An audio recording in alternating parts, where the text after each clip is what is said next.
Manifestation. Man up. Manifestation. Man up. Manifestation. Man up. Manifestation. A place where we inform, build, and inspire. Manifestation. Man up.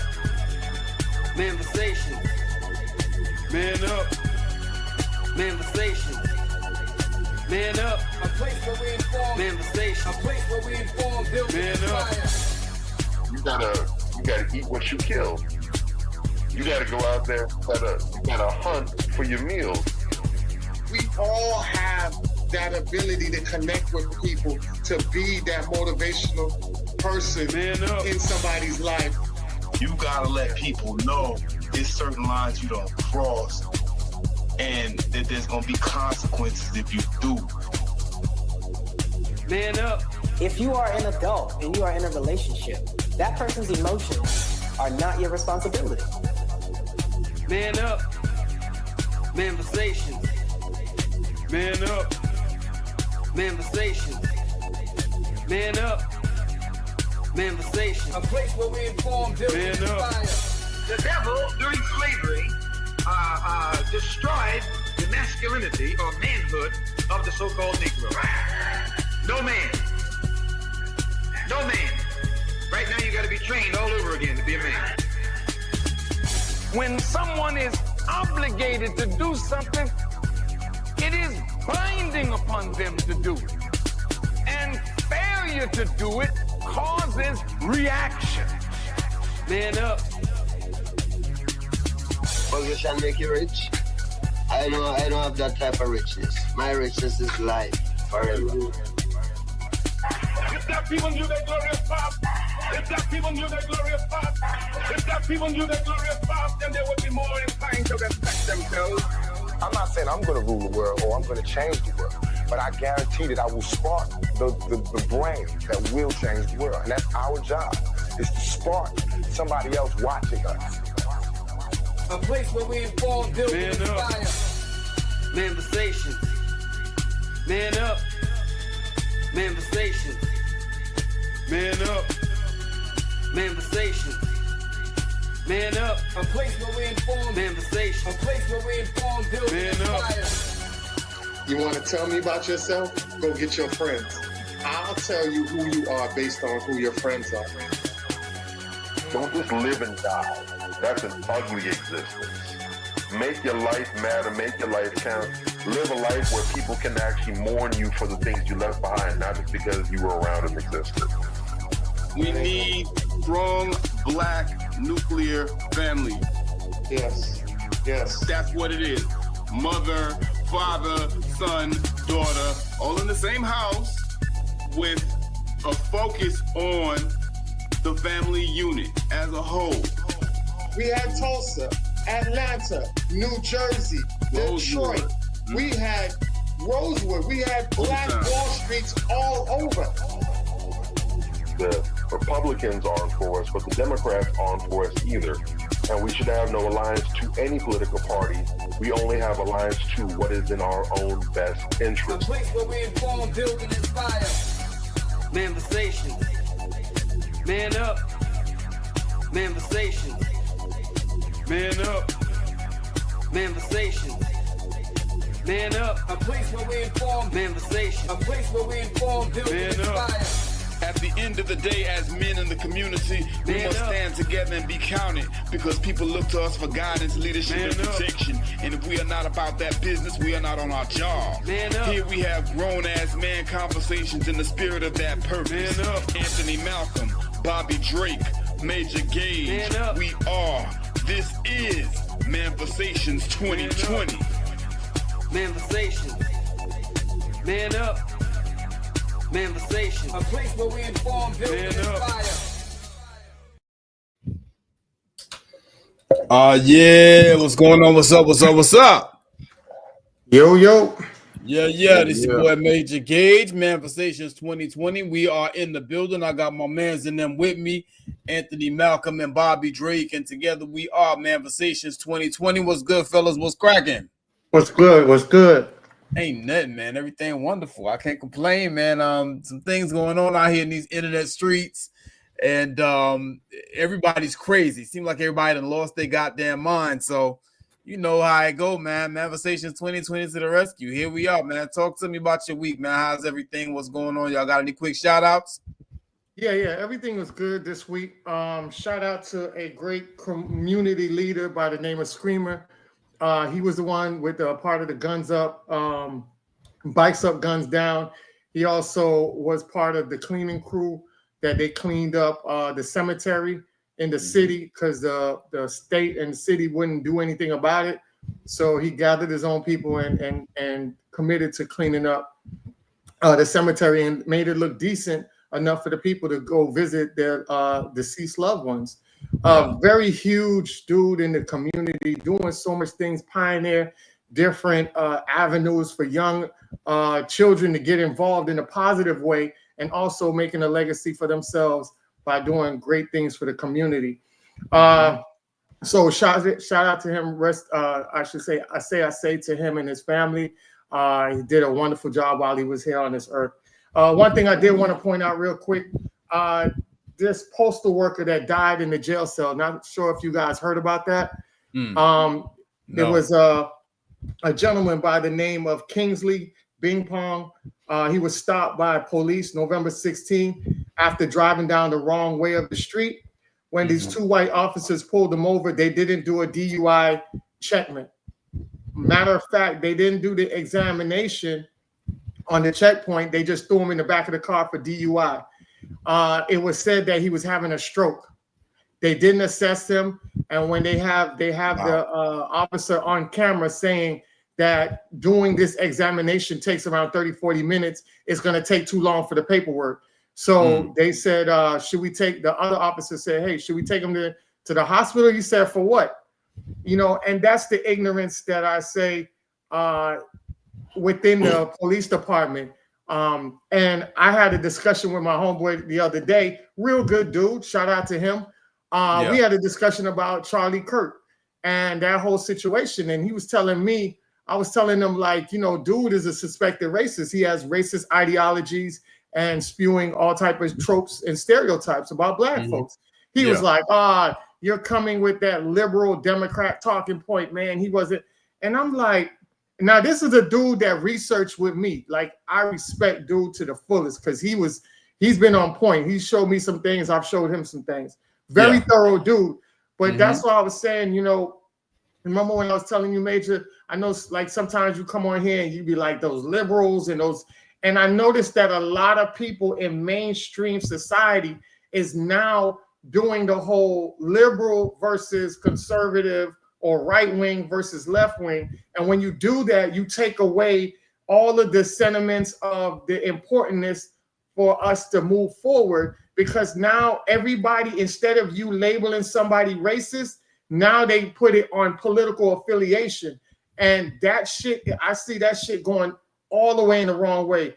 And even to the point where somebody's dope as that dude, who is a dope researcher, for him to sit back and say that I'm using Democrat liberal talking points instead of factual shit. I told him I could break down everything. Oh, how you don't watch the whole video? Nigga, I've been following Charlie Kirk for the longest. He ain't nobody new. Fuentes ain't nobody new. The other Jewish dude, he ain't nobody new.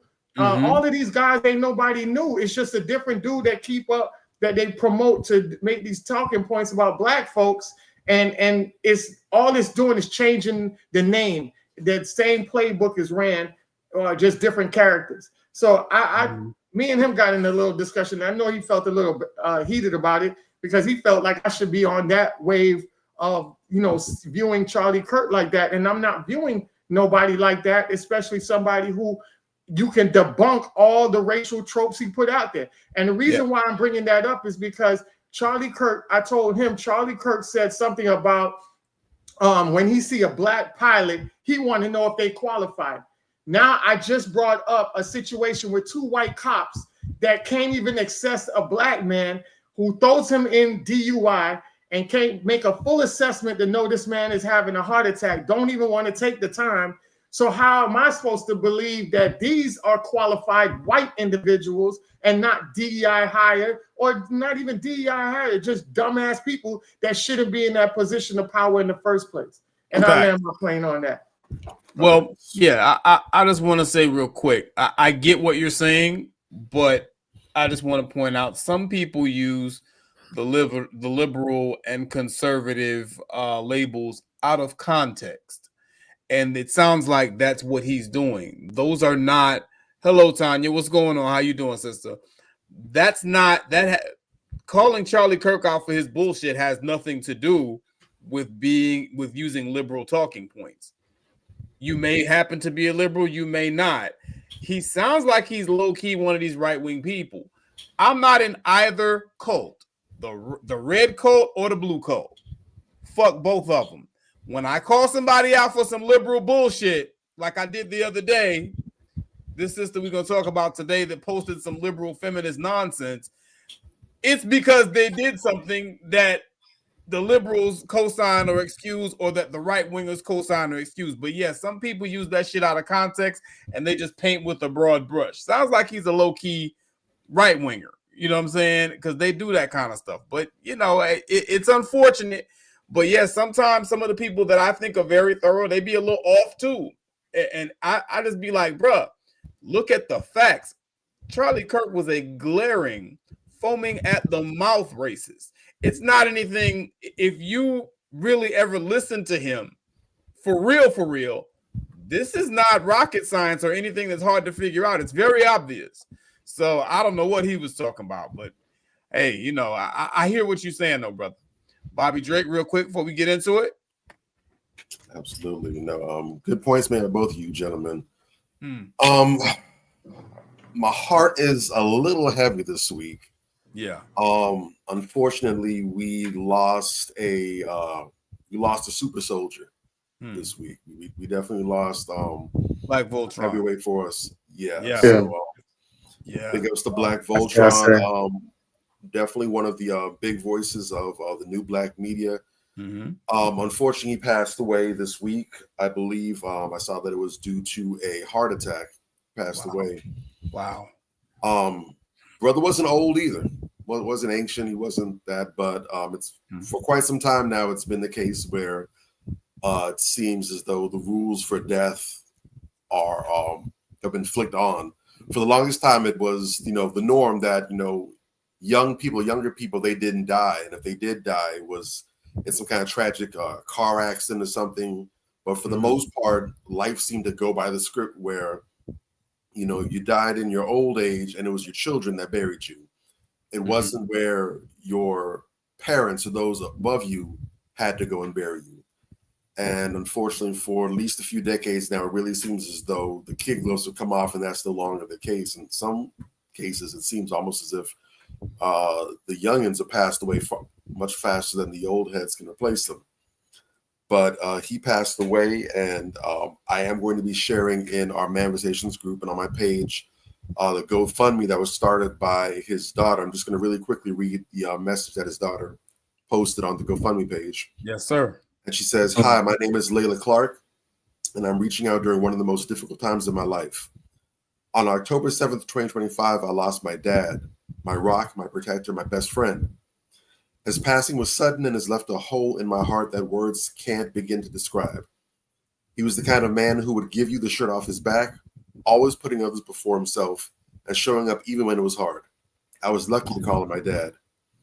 As I try to process this loss, I'm also faced with the reality of the financial strain it's brought. Between unexpected funeral costs, time off work to grieve, and just trying to keep up with life while my world has been turned upside down, I'm overwhelmed emotionally and financially. Every donation, no matter the size, will go toward helping cover funeral and memorial expenses, supporting me as I take time to grieve and heal, and keeping up with basic living costs during this tough transition. If you're not able to give, I completely understand. Just sharing this would mean the world. But more than anything, thank you for taking the time to read this. Thank you for caring. My dad believed in community, kindness, and showing up for people. And I know he'd be humbled to see people showing up for him, his only daughter, and entire family." The funeral service is set for October 27th. And just for in the sake of transparency, they have met the goal for the GoFundMe. It was originally set for 15,000. Great. So far, praise God, over 17,000 has been raised from nearly 500 donators. I am going to encourage us, though, however, to keep the ball rolling. For sure. Too often when you have people that, give, and I'm not going to say that his whole life was wrapped into, bringing the news and the media from a Black empowerment lens. But, too often we have people that are willing to stand out on the limb, whether it's something extreme or something that's really notable like the Black Panthers, or even just a consistent voice that's able to lend something different in the space. But too oftentimes we are guilty of wanting people to go out there on the limb, on the ledge, but we're not willing to go out there with them. Right. And it is what it is. I think most people, whether you're a Malcolm X or a Martin Luther King or even someone on a minor level, you've already accepted the idea that you're probably going to be out there alone. Fine. But it's important in matters like these that if we really value the service that they've done, that we're either unable or unwilling to do ourselves for our people, it's important that you show some love for that. So not just for the sake of making sure that his daughter and family are able to tide themselves over, but if nothing else, just as a salute, just as a nod of the head, we see you, we saw what you did, we appreciate you. Even if it's $5, it ain't got to be $100. Even if it's just $5, no doubt. Your Starbucks money for the day, whatever. Go ahead, ship that towards that. I'm definitely going to do my part as well. I'm asking you all to do the same. And I'm also going to encourage you to help keep the memory alive by going to his YouTube channel, Black Voltron Reloaded. Yes. Black Voltron Reloaded. Subscribe and go dig in the archives and listen to this brother and hear how much he was about our community and how his daughter's words reflect who he was on the microphone as well. Rest in power to the family, the Clark family. We appreciate you, brother. Sleep well. You did your due diligence. You did your job. And we got it from here, fam. Facts. That was an ultra thorough, brother. RIP to that, brother. Black Voltron, you will be missed. And that actually kind of coincides and ties in with some of what we're going to talk about today, because what jumps out at me when I start talking about this toxic impact of radical feminism is the word impact. Too often, we're some pretty together brothers, I think. I'm gonna just keep it a buck. I think y'all are very together. I think the people that we're around immediately and even some of the people that follow us are very together people. They're pretty elevated. We don't have a stupid audience. And that I feel very proud because of that. We don't have an audience of yes men and yes women that just agree with what we say because we're saying it, right? And I was in a bit of a back and forth this week, and we often talk about feminism in the abstract because we don't see a lot of it up close, because most of the sisters that we're tight with are not feminists, or they don't subscribe to a lot of feminist ideologies, some of which are good, but a lot of which are very harmful, because they take some of these ideologies and they pervert them, and they do so that they can have freedom to just kind of do whatever. And we're going to see some of that in today's examples of people that we're going to discuss. I wanted to kick today off with this one. This was crazy, and I really wanted to look at this and get y'all's feedback on this. This chick named Maybach May went the hell in on Saweetie. Apparently, she's very tight with Saweetie. Or she was very tight with Saweetie, and she's also one of these women that's like a madam in the industry. And from what I understand, and from what she claims to be saying, she's one of these women who knows a lot of high-profile men that introduce them to escorts, and then she gets paid a percentage of whatever the escorts break the girl off. So, according to her, she was the person who was responsible for introducing Saweetie to her current boyfriend, but she didn't introduce her for them to be boyfriend and girlfriend. She introduced her as a hoe, and he was the trick. So this is her client, and she's saying this type of stuff publicly You understand what I'm saying? And really putting it out there that Saweetie really is a low-key escort. I'm not surprised at all, but this is very interesting. And this is how it popped off. Maybach May accuses Saweetie of being an escort for her and owing the money for her setting up her relationship with soccer star Jason Sancho. You fell in love with the client. I still need my money. This is her quote. All right. Now, with the Diddy trial just popping off and all kind of other shit going on, you would think that someone would not be this incredibly stupid to say this type of stuff publicly. But hey, trash is everywhere.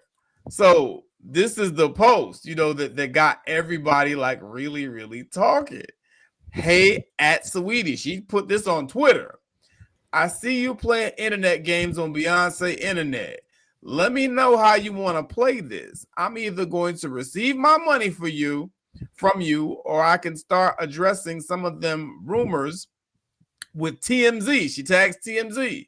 We spent almost a month in Africa. You should know I wasn't going to let you play me out some money. When? So, this is where we're going. Hey, when I'm going to get my money. And, hey, I want to make one thing clear. I booked her for an appearance. We ain't talk about no shows. I booked her for an appearance to visit the Chelsea Stadium and support the soccer team. As my last post shows, instead of paying me, she fell in love with the client and told him not to pay me.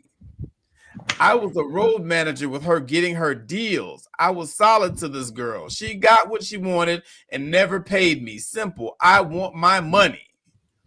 Then she goes on to say, cocaine, witchcraft, and liquor is one hell of a mix. Send me my bread, home wrecker, at Saweetie.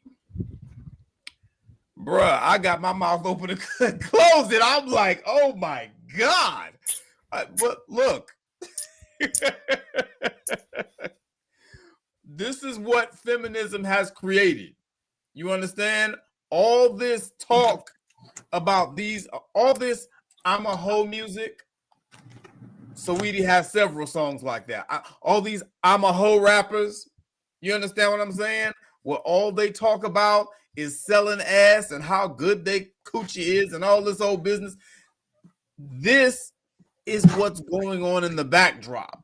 You supposedly a professional recording artist, and you running around here a professional escort that happened to have a couple songs out, allegedly. I mean, she's putting all her business out there and threatening to put more of it out there. So, I mean, this is where we are, and what bothers me again with women like this is the type of women that we have out here that exalt these women and follow them and just act like they are everything. The Saweeties, the Cardi B's, the Meg Thee Stallions, the Lottos. I could go on and on and on. All these women that have nothing productive to say about Black women.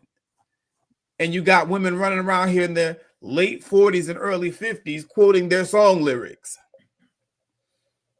But you supposedly are so into being progressive for Black women. Supposedly. What y'all say on that, man? It makes my head explode. But I mean, this is wild. Explode. Yeah, the thing about what Sweetie's going through and this girl's going through, it all goes back to jealousy. Whenever a female has power over another female, she never sees the wrong in doing what she does. We look at Cassie. Cassie had power over other women. True. And she didn't see what was going on, what was wrong with it until she got into that seat and somebody had power over her. And now you're claiming victim. Yep.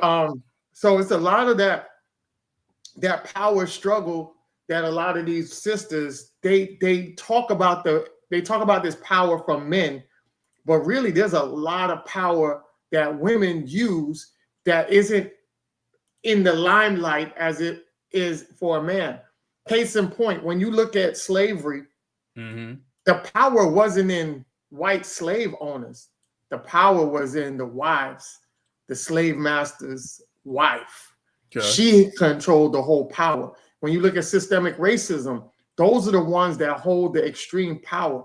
But the face of it is always going to be the white slave master, the white supremacist. So you see a lot of these women run around here innocent, but behind the scenes, they are some mean fuckers, boy. Look at Maxine. Look at Maxine. You know, Maxine. Look at Maxine. Is that her name? Maxwell. Giselle Maxwell. My bad. Maxwell. Oh, okay. Giselle Maxwell. Okay. When you look at her, Lane. Yeah. When you look at her and what's the guy's name that she was doing? Epstein. So you look at Epstein. Epstein's a fucking dork. She actually has more testosterone and more power, male power, than that dude did. And to see how she orchestrated all that stuff, a lot of people didn't even know this woman knows how to drive submarines, which they say she used to transport a lot of those women. This was a powerful motherfucker that you look into a dress and you think of her as just being some regular madam. No, this motherfucker was sinister. This motherfucker was the leader and the co-signer all in one. That's wild. So yeah, you look at a lot of this stuff, and when I see stuff like that with Sweeney and what they going on, you know, these women don't care about your livelihood. They don't care about, okay, you know, you found somebody, I just write it off. You already got me money in the long run. They don't look at it like that. They like, bitch, you owe me. I don't care if it's a cent. You owe me. It's always a competition with women. That's why the sisterhood ain't where it's supposed to be. It's too much competition, low key hate, and all that other shit that go on. It's so fake. And then I'm gonna land my plane with this. A lot of these women really aren't outraged about it because I've seen that story. I haven't seen women out here outraged about it. You know why? Because a lot of these women go over to Dubai and get shit on to get money and come out here and act like they did it off the damn strength and the grind and the hustle. So that stuff is gonna always, that high scale pimping is always gonna be out there, and I'll land my plane on that. Yeah, they low key want to do the same shit if they haven't already. You know what I'm saying? And I'm starting to understand that. I'm not giving people the benefit of the doubt no more. I'm gonna call people just how I see them. So yeah, go ahead, Bobby Drake. What you got? Ooh, child. Oh man, very interesting. This is that's ugly. That's messy, but it goes to a point that I've made before. If all men were to drop off the face of the earth today, right now, at this exact time, before the sun even came up tomorrow, women would be at each other's throats. Facts. Because you find that when men are nowhere involved in the situation, not only do you still have conflict between women, but very often, in fact, more often than not, it's regarding the same issues they had with men. That is true. So there's the whole situation of, you know, the prostitutes, the sex workers now want to get rid of pimps. They don't want male pimps because the male pimps are violent, they're abusive, they're exploitative, they rob the women, they don't share the money, you know, they're no longer necessary. We don't need them anymore. Men are the problem. These men are abusive. We don't need men telling us what to do. Okay, bet. But now you have a female pimp in the mix, and now it's we still have the same issues. And then you have the whole idea of, you know, the men are violent. You know, I want my money now. They're abusive and everything. But you have the women not being upfront with the paper, and this is another issue that we don't just see in sex work with pimps and prostitutes, but we see this in business dealings, both official, above the table, and below the table. We do. We made a deal.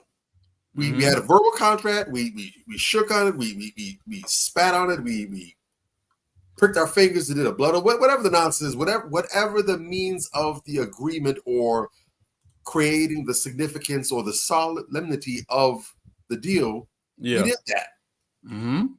Some cases, even officially, we signed a contract. And then you have one side that gets what they want out of the deal, but when it's time for the other party to go ahead and make good, I don't feel like it. Hey, man, you got whatever the goods are. You got to live in my house for such a time. Where's my rent? Right. I don't got it, man. You haven't had it for 3 months. Where's it? Hey, relax, man. You don't get your money. I want my money. I did X, Y, Z. Okay, well, now I'm going to call the police. Wait a second. Hold on. So now you want to bring the police in our business. So what you wanted was illegal, but you got it out of me. But now when I ask you to make good, now you want to get the law involved. Yeah. Yeah. That's where we are. So, we out here tricking. I'm out here. I got you in Africa. I'm managing your money. Everything. It's all good. You satisfied with the results. But you found Prince Charming willing to go ahead and take Cinderella's dusty behind out the gutter. Yeah. Now all of a sudden, don't pay her. It's wild. It's wild. Where is the honor? Where's is the integrity? We see these same issues. We have men in dating complaining about the lack of integrity with women. Women are saying one thing. Men are doing their part. They're ponying up, but the women don't want to go ahead and do their share. Talk about this with gender roles and expectations. We want a traditional man. We want him to be a provider, a protector. We want him to pay the bills, give us the soft life. Okay, well, what do you play? All right, so this is part of the contract. This is what we want him to sign off on. Bet. What are you signing off? What are you contributing to the relationship? Well, it's flexible. It goes and come on, man. So we want him locked into traditional rigidity. We don't want him wavering off of that. But your role, it's whatever you feel like doing. Yes. Yeah. And it can change, and it's subject to change. And we see the same theme playing itself throughout. And it doesn't matter if it's relationships with men and women or relationships with women and women. It's the same entitlement. Right. I don't have to do this lack of integrity. At some point, we cannot escape the fact that the commonality is the commonality. Yeah. I mean, come on now. We have to grow up eventually. You know what I'm saying? This is a trait that is proven to be bigger than just a case with a couple people. This has become a cultural aspect. We need to take it upon ourselves because these are old broads. They old funky broads. All the body orifices and everything. They aged out. Yeah. Mothers and fathers and those looking to become parents, we have to make it a core component of raising our daughters or sons too. But we're seeing these issues commonly with women. Yeah. Raising our young women to be women of integrity and character. If a woman gives her word, she gives her promise, it shouldn't matter whether it's in writing or not. She's going to honor her deal. If she says it, you can take it to the bank. It's guaranteed it's going to be the case. Yeah. And it doesn't matter whether she's applying that in illegal, immoral applications or above table moral applications. If a woman said it, that should be rock solid. Facts. And I want you guys to remember, like we always say, that a lot of these women romanticize these Disney movies, but they also, one of the major movies that they romanticize and nobody highlights is that Pretty Woman. Pretty Woman was the #1 hit movie during that time. And that is what a lot of these women in their mind are programmed to think, that no matter their lowest low, that they deserve a high earner, rich dude to scoop them off their streets and make their lives a lot easier. Yeah. Not just that, but regardless of their situation, their background, their track record, it doesn't matter if they're as high as the First Lady of the United States or if they're as low as the broad that works the blade. They all should be entitled to the same thing. And no matter how low she's fallen off, there should always be that safety net, that golden parachute to catch her and save her from it all. And she deserves it. She deserves the top man feminism. And that goes right back to this toxic feminism, because at the end of the day, this is why they have this sense of entitlement. They're raised with this from when they're watching Disney. Literally, it is drilled into their head that they're supposed to have this wonderful man.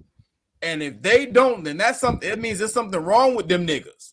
They are toxic. They are, misandrous. They are, or like someone just told me the other day, oh, you just don't like me. You just got a problem with me.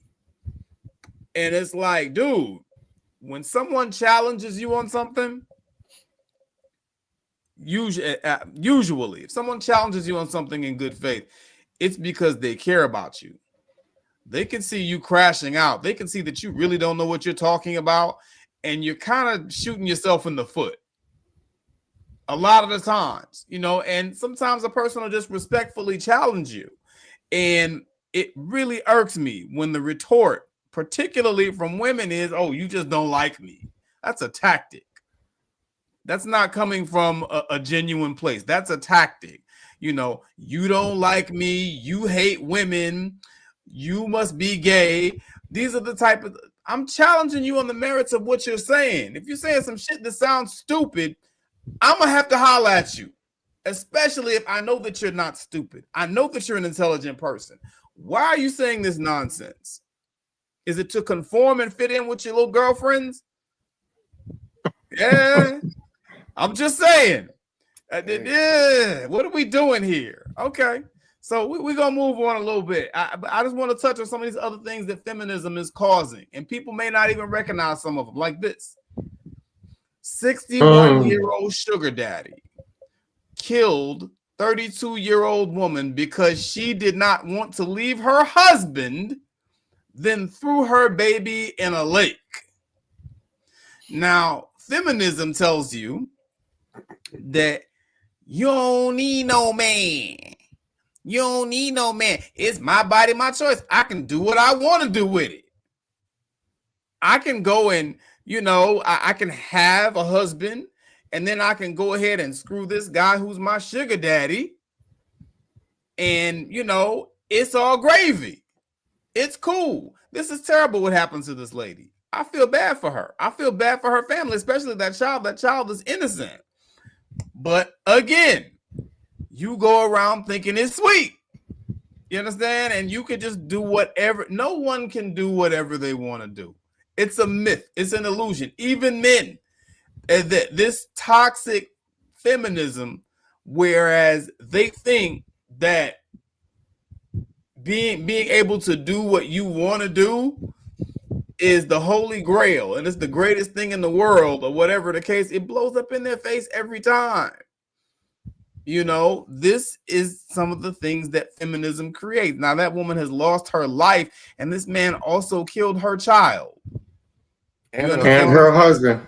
Whole, and her husband. Oh, he killed the husband too? Whole family. Wow. I didn't even know that part. I didn't say it in the Yeah, because what happened was family annihilator. He shot the girl. He took her by the lake, shot her in the head, threw the child in the water. They said the child was alive, but because he was in the water, he suffocated. He drowned. When they did all the autopsy, and drowned, and that's how he drowned. He just threw him in the lake, and he ended up drowning himself. Then he left there to go confront the husband and got in an altercation with him and shot him. Wow. And he waited for the police to get him. And see, this is what I'm saying. You know, at its root, feminism is supposed to be a good thing that helps women. You know, it's about women having equality and equal rights and so forth. I support that.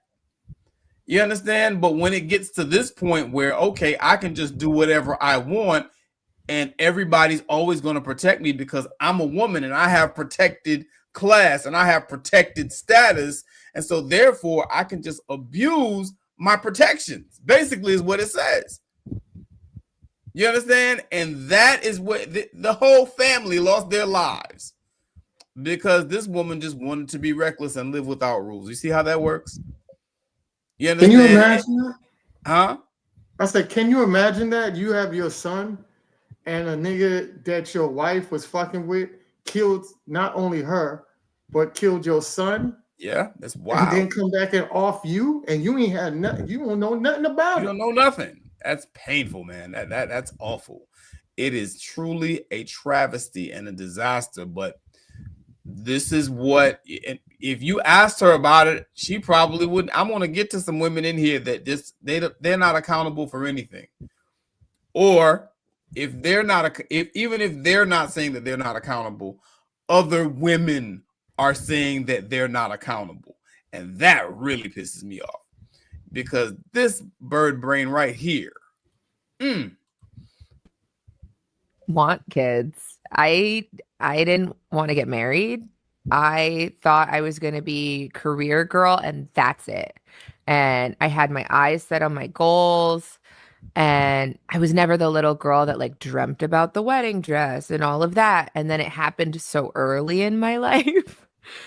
Did you talk to Steph about it? He tries to resonate with me, but he just can't. And he also comes from a place of like, it's effing stupid. Like, it's not true. So why? And I'm like, but wait, like, listen to how it makes me feel. And he's like, but why does it make you feel like that? It's not real. I love being a mom, but I love doing other things too. And I need to get my shit together and figure out what that looks like for myself now.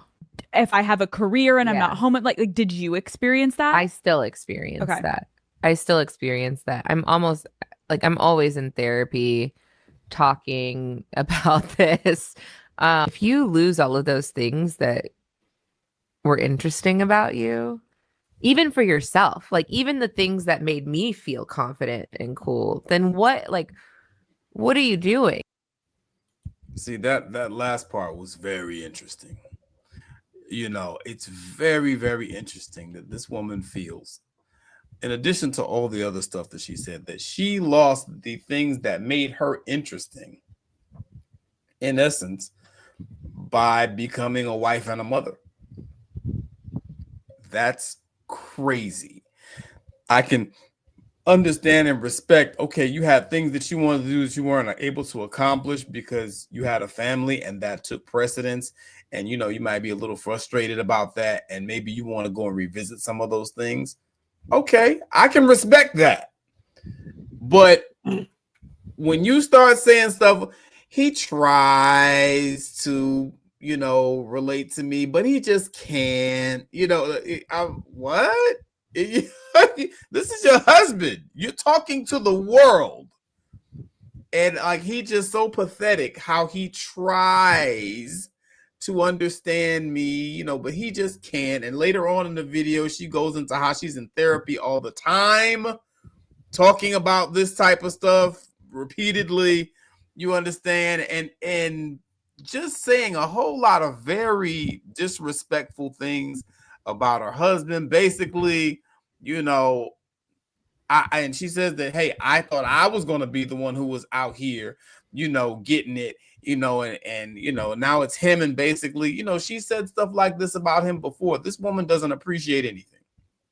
You understand? If you wanted to say that, there's a way to say that without throwing your husband under the bus. I never wanted to be married. I never wanted to have kids. I didn't find him attractive. And women will, dude, they'll see somebody like that in this interview. She sounds just like Jada Pinkett Smith talking about Will. Always dissing this man. And they'll tell you she said nothing wrong. And I'm like, that explains why y'all are constantly failing at relationships. You have no compassion. You have no empathy. You don't care to try to understand what men are saying or feeling, because it doesn't have anything to do with what's going on with you. I've never seen a more selfish person, even more so than Jada Pinkett Smith. I really feel that way. At least Jada Pinkett Smith is straight up. She just never liked this guy. You know what I'm saying? But this one, she tries to play it off. And you know what?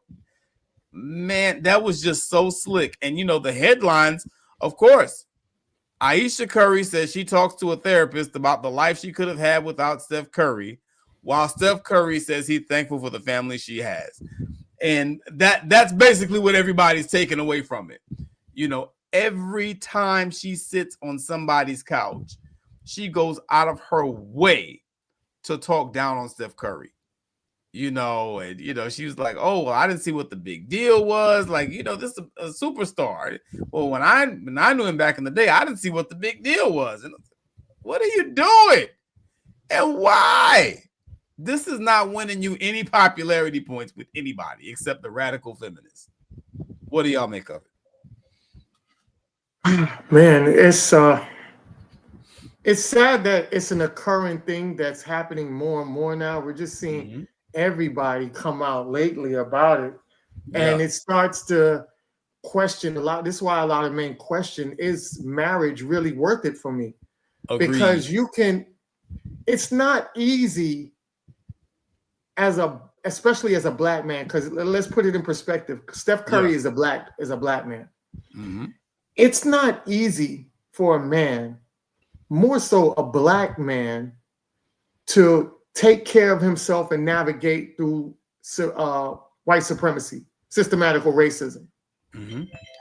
And with that struggle, this is why men are 3 times more likely to commit suicide. The pressure and the weight that handles on a man to go out here and execute, not only for himself, because you as an individual have to show the world that you are qualified as a man.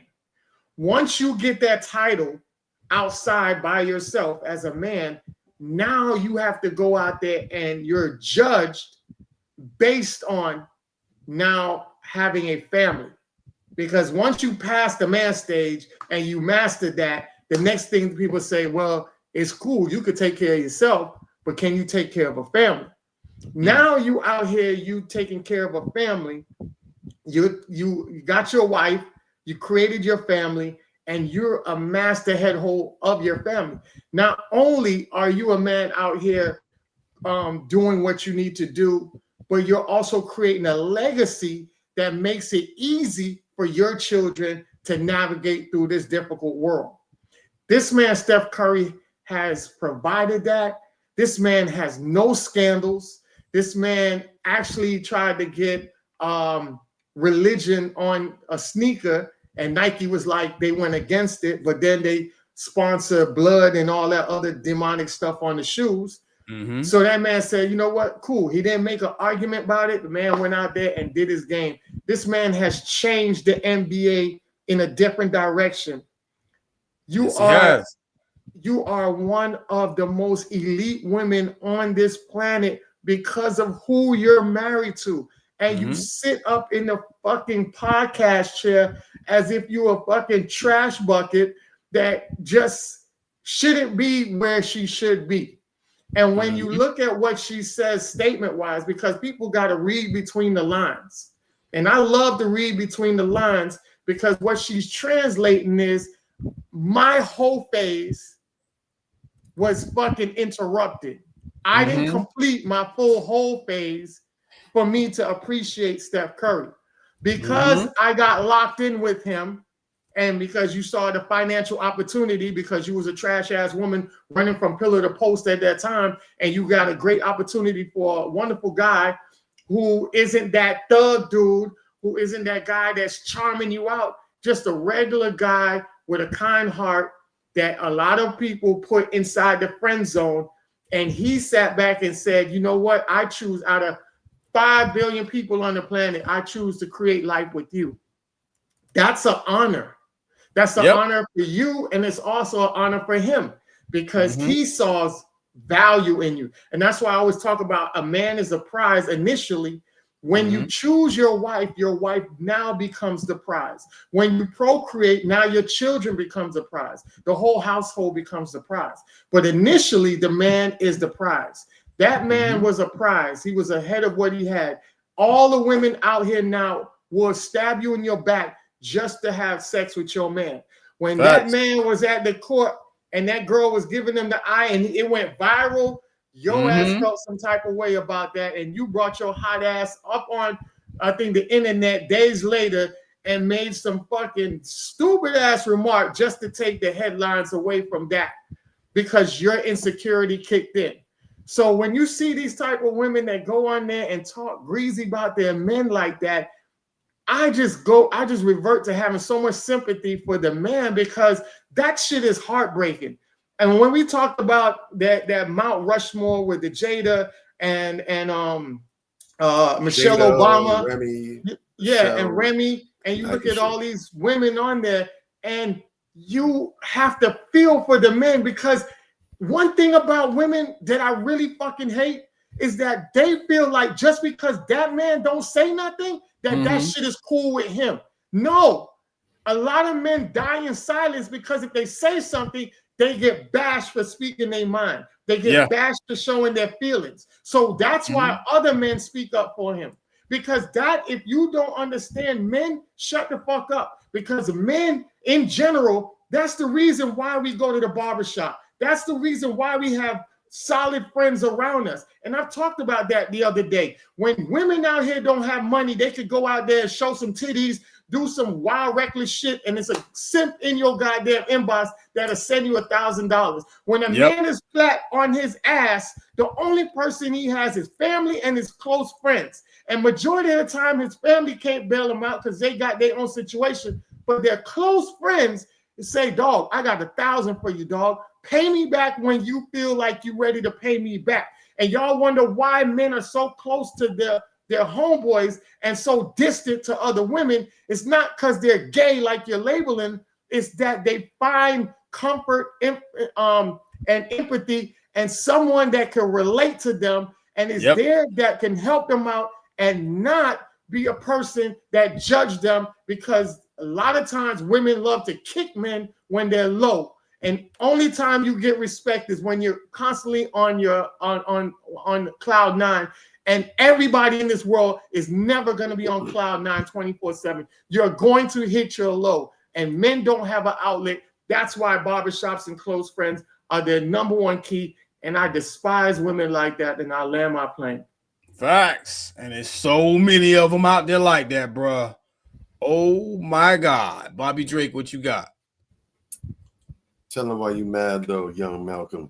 Just to kind of piggyback off what you said, I actually bumped into a video last night from a sister on IG. Shout out to sister. Her IG is It's Amanda Justine, and she did a very, very thought-provoking post. I don't know if you all saw it or a video saying, ladies, you don't get to strip that man of his identity because you don't know how to make good relational decisions. And she went on and just went into depth. And then this one sister, just to give an example, based about how, you know, when women go ahead and they make it their business to emasculate men, talking about you're not a man or a real man would do X, Y, Z because you're upset, how that strips and does the same thing white supremacists do to us. Yep. Yeah. And then I went ahead and saw a sister basically go ahead and say, try to lobby and pretty much say, well, why? Basically, she said in so many words, well, why can't we go ahead and strip men? What's wrong with stripping men and emasculating them? Wow. And then I commented and I told her that. I said, well, you know, I mean, just don't try to make a pretty package for it. Just say what you really feel. I feel like I should be able to emasculate men. Why am I the bad guy because of that? She went on and commented and said, I could literally sneeze and you decided it made you feel emasculated. What am I to do with that? What? Well, see that right there, that is what really gets on my nerves. And but I respect that, because even though she didn't do it out front like I wanted to do it, she basically right ahead validated what the sister in the video said and what I said. You really want to go ahead and be reckless out the mouth whenever you feel like it, because that's who you are. Because we don't doggone well that someone sneezing isn't going to emasculate. We know the things that hurt and cut a man to the quick. We know what that is. You want to reserve the right to be as foul and flagrant and denigrative at mouth as possible, and you don't want to have to be made to feel bad for it. That's what it is. We have to understand that those types are among us and move accordingly. I don't want to get into that too much as far as that goes, other than to say that I don't for 1 second believe that any man would be able to get on a podcast and say things like what Aisha said, what Michelle Obama said, or any of the others, and it's, well, you know, he's just giving his truth. Well, you know, he's right. Doesn't happen, because when we have men who speak on how they feel neglected when a child is first born, how they feel like they take second place, they're pilloried, they're lashed with bullwhips when they speak like that. They are. Well, you're selfish. It's not all about you. What about, but a woman can say the same thing, and it's, girl, I feel like I've been there. The lack of empathy is real. I just want to touch to give some context really quick about that the first story that you shared, because both of those are heavy. They really deserve their own segments.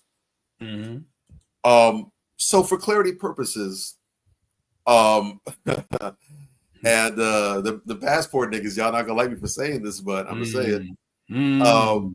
This is this is a segment that could be featured on Tales from the Passport Nigga side, because there was a level of passport nigganism going on.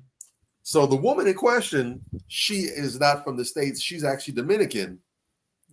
And I don't know if the sugar daddy was or not. He has a Latin last name. I don't know if he's Hispanic or what the case is. Yeah, he's Hispanic. But so here's some context what really happened. So it's being framed as him being the sugar daddy to this woman, and I don't know if he was or not, but there was some level of intimacy to the relationship, at least in his mind. Okay. He was pretty much paying and doing everything for her. What happened was she went and told him, hey, you know, I have a cousin back home in the Dominican Republic. He's trying to get home. Can you kind of help pay for his paperwork to help get him over? And out of the goodness of his sugary, molasses, syrupy heart, he went ahead and tricked off the bread on her to go ahead and get her cousin over there. Yeah. And of course, that didn't just stop there. She said, well, you know, he's trying to get on his feet for a little bit. You know, he doesn't have a job yet. You know, can he stay with us or me or however that was working out? Can he stay with me until he's able to get back, until he's able to get on his feet and get a job and start doing all that stuff? Yeah. Well, yeah, I mean, I already paid the money to bring him over here. It makes sense that I would do that. And it also makes a lot more sense to have him live with her under the roof that I'm already paying for, so they're getting a separate housing for him. So, of course, yeah, he can come stay. Cool.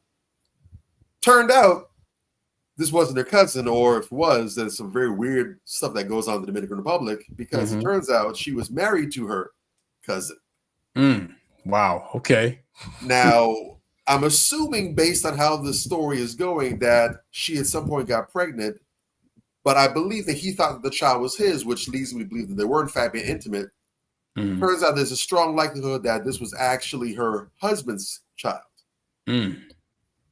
So when Buddy found out, naturally, as you'd expect, he kind of flipped his lid. I don't know too many people that would find out something like this and they'd be in their right mind. Yeah. So what happened was when he pulled, I don't know how long the back and forth was going, but when he pulled up at her house, he pretty much offered an ultimatum. Look, you need to leave your husband. I'm willing to forgive you, but you need to leave your husband. You need to come be with me. She refused. And that's when Buddy lost his stuff, went ahead and popped her, took the kid, realized he was kind of upset. He was trying to debate about whether or not he wanted to take the child to the hospital or not. Figured out, no, I'm going to cover do it. That's when he tossed the baby out the window, poor child, into the pond. And then at some point, he had a 180 moment. It's like, well, you know what? It's all his fault. So then when he went back to the crib, found him, executed him as well, too. Yeah. So,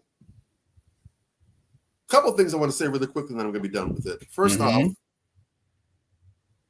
stop thinking that the cure for your relationship woes is just in America. Dominican Republic, Brazil, wherever y'all want to go to try and pick up you and understand. Yeah. Women are women everywhere. That's true. There is no country that has a special breed of women. They have the rare Mozambican women's. No doubt. Others, it doesn't exist. It doesn't. It's actually worse. Maybe, but it is right there. Look at that kind of hustling. An American woman, doesn't matter if she's black, white, or purple people eater. An American woman can never hustle you that bad. Got you importing her husband over here, living under the same roof that y'all paying for, getting knocked up by him. Yeah. As foul as some of the women here can be, that's a whole different level of combo breaker that they can't replicate. It's despicable. But real quick, the agenda is hidden when you're dealing with somebody overseas, because they are here primarily to get their papers. So the love don't be genuine like that. So that's why I say it's worse. But go ahead and they're definitely business first. You have good women everywhere. You have trash women everywhere. If you have not learned how to discern the women here that are in your culture, that you know better than anywhere else, you are going to be set looking stupid going other places that have their own culture, their own language, their own norms and everything. Because trust me, there's a reason why some of these women are not married and locked down in their cultures. There's a reason for that are more family based. There's a reason for that. Mm-hmm. So if the men over there are struggling with their women, you're not special. You're not the silver bullet. You're not pimp juice. No. That should tell you something. Wherever you go, there you are. So if you haven't fixed the you issue, then you got that no matter what. And I'm not saying to not look abroad for love because everything's over here. I'm simply saying if you're doing that as the cure of the solutions to go abroad, already lost. Right. That's one. Number two, because he knew, this man knew what his wife was up to and everything, and somehow he was still okay with that. I still had his blessing. Fellas, y'all dudes that think that you're going to be this kind of pseudo pimp, that you have no issue with your lady having an OnlyFans or she's sex trafficking or she's low-key sex working. That don't bother me. That's money she's bringing in. The Adam 22s, if you will. Understand something. That's not only a risky game for the dudes that your woman is entertaining, but that is also undercutting your own position in her eyes. I don't care what she tells you. She's cool with it because you let her do what she wants to do. So of course she's gonna sit right back there and gas you up like you're the best. You're not like these insecure men out there. You're a real man. A real man lets his woman do what you're doing. You're the best, babe. Don't let her put that battery in your back. Just please believe she sees you the same way these other dudes see you. And you're only one good argument away from getting called all kind of everything under the sun, and you wonder where it came from. It's been sitting there on the surface the whole time. Facts.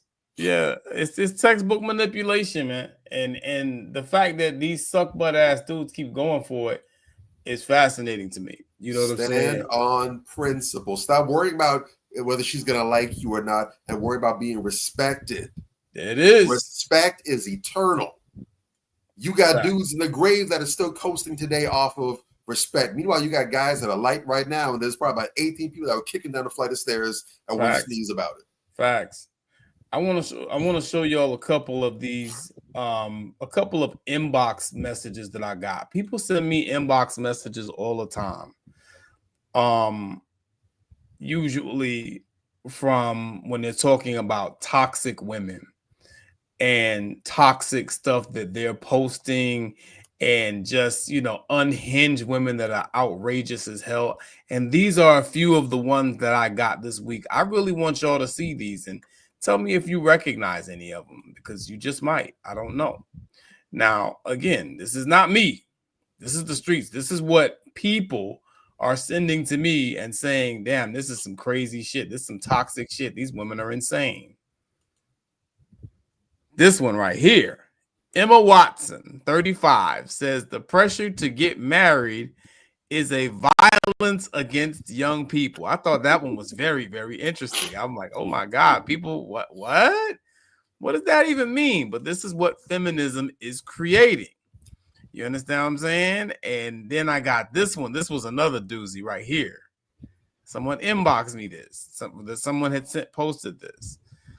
Is OnlyFans empowerment or exploitation? Wow. Wow.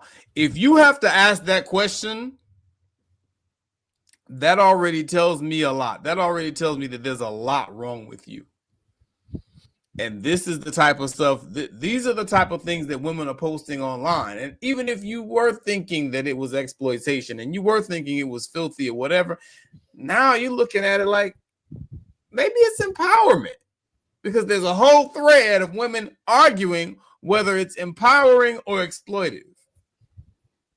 Fascinating. That to me is the issue. I don't know what the Eve Queen person, I don't know what her motive is for posting the question. I don't know if she participated in the post or not. But that right there is sad, only because that is what we should consider to be an easy question. That should be the equivalent of an open book test. You would think. That has the answer key posted in large font on the blackboard. Yeah. And the textbook you're using has all the answers underlined and the pages circled in the front of the book. It should be a no-brainer. You would think. Unfortunately, you can almost be guaranteed that there's going to be a large number of people that are going to fail the test with flying colors. Bruh. Like S rank failure. This is one of those posts that will straight up tell you who the woman is that you're dealing with. Their brains are clearly underdeveloped. What's up, Daddy? How you doing, sister? To put it away, I've seen a few times. I'm always in awe and amazement when I see the statement.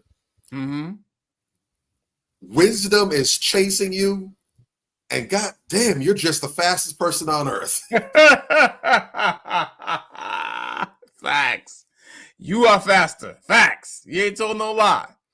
And then there was this other one that came, and when I saw it, I was like, oh, not again. You know what I'm saying? Because I know this person, and I'm like, oh my God, not again. Self-esteem is non-existent. Well, that's how it is sometimes. Facts. But this sister's really legit asking this question.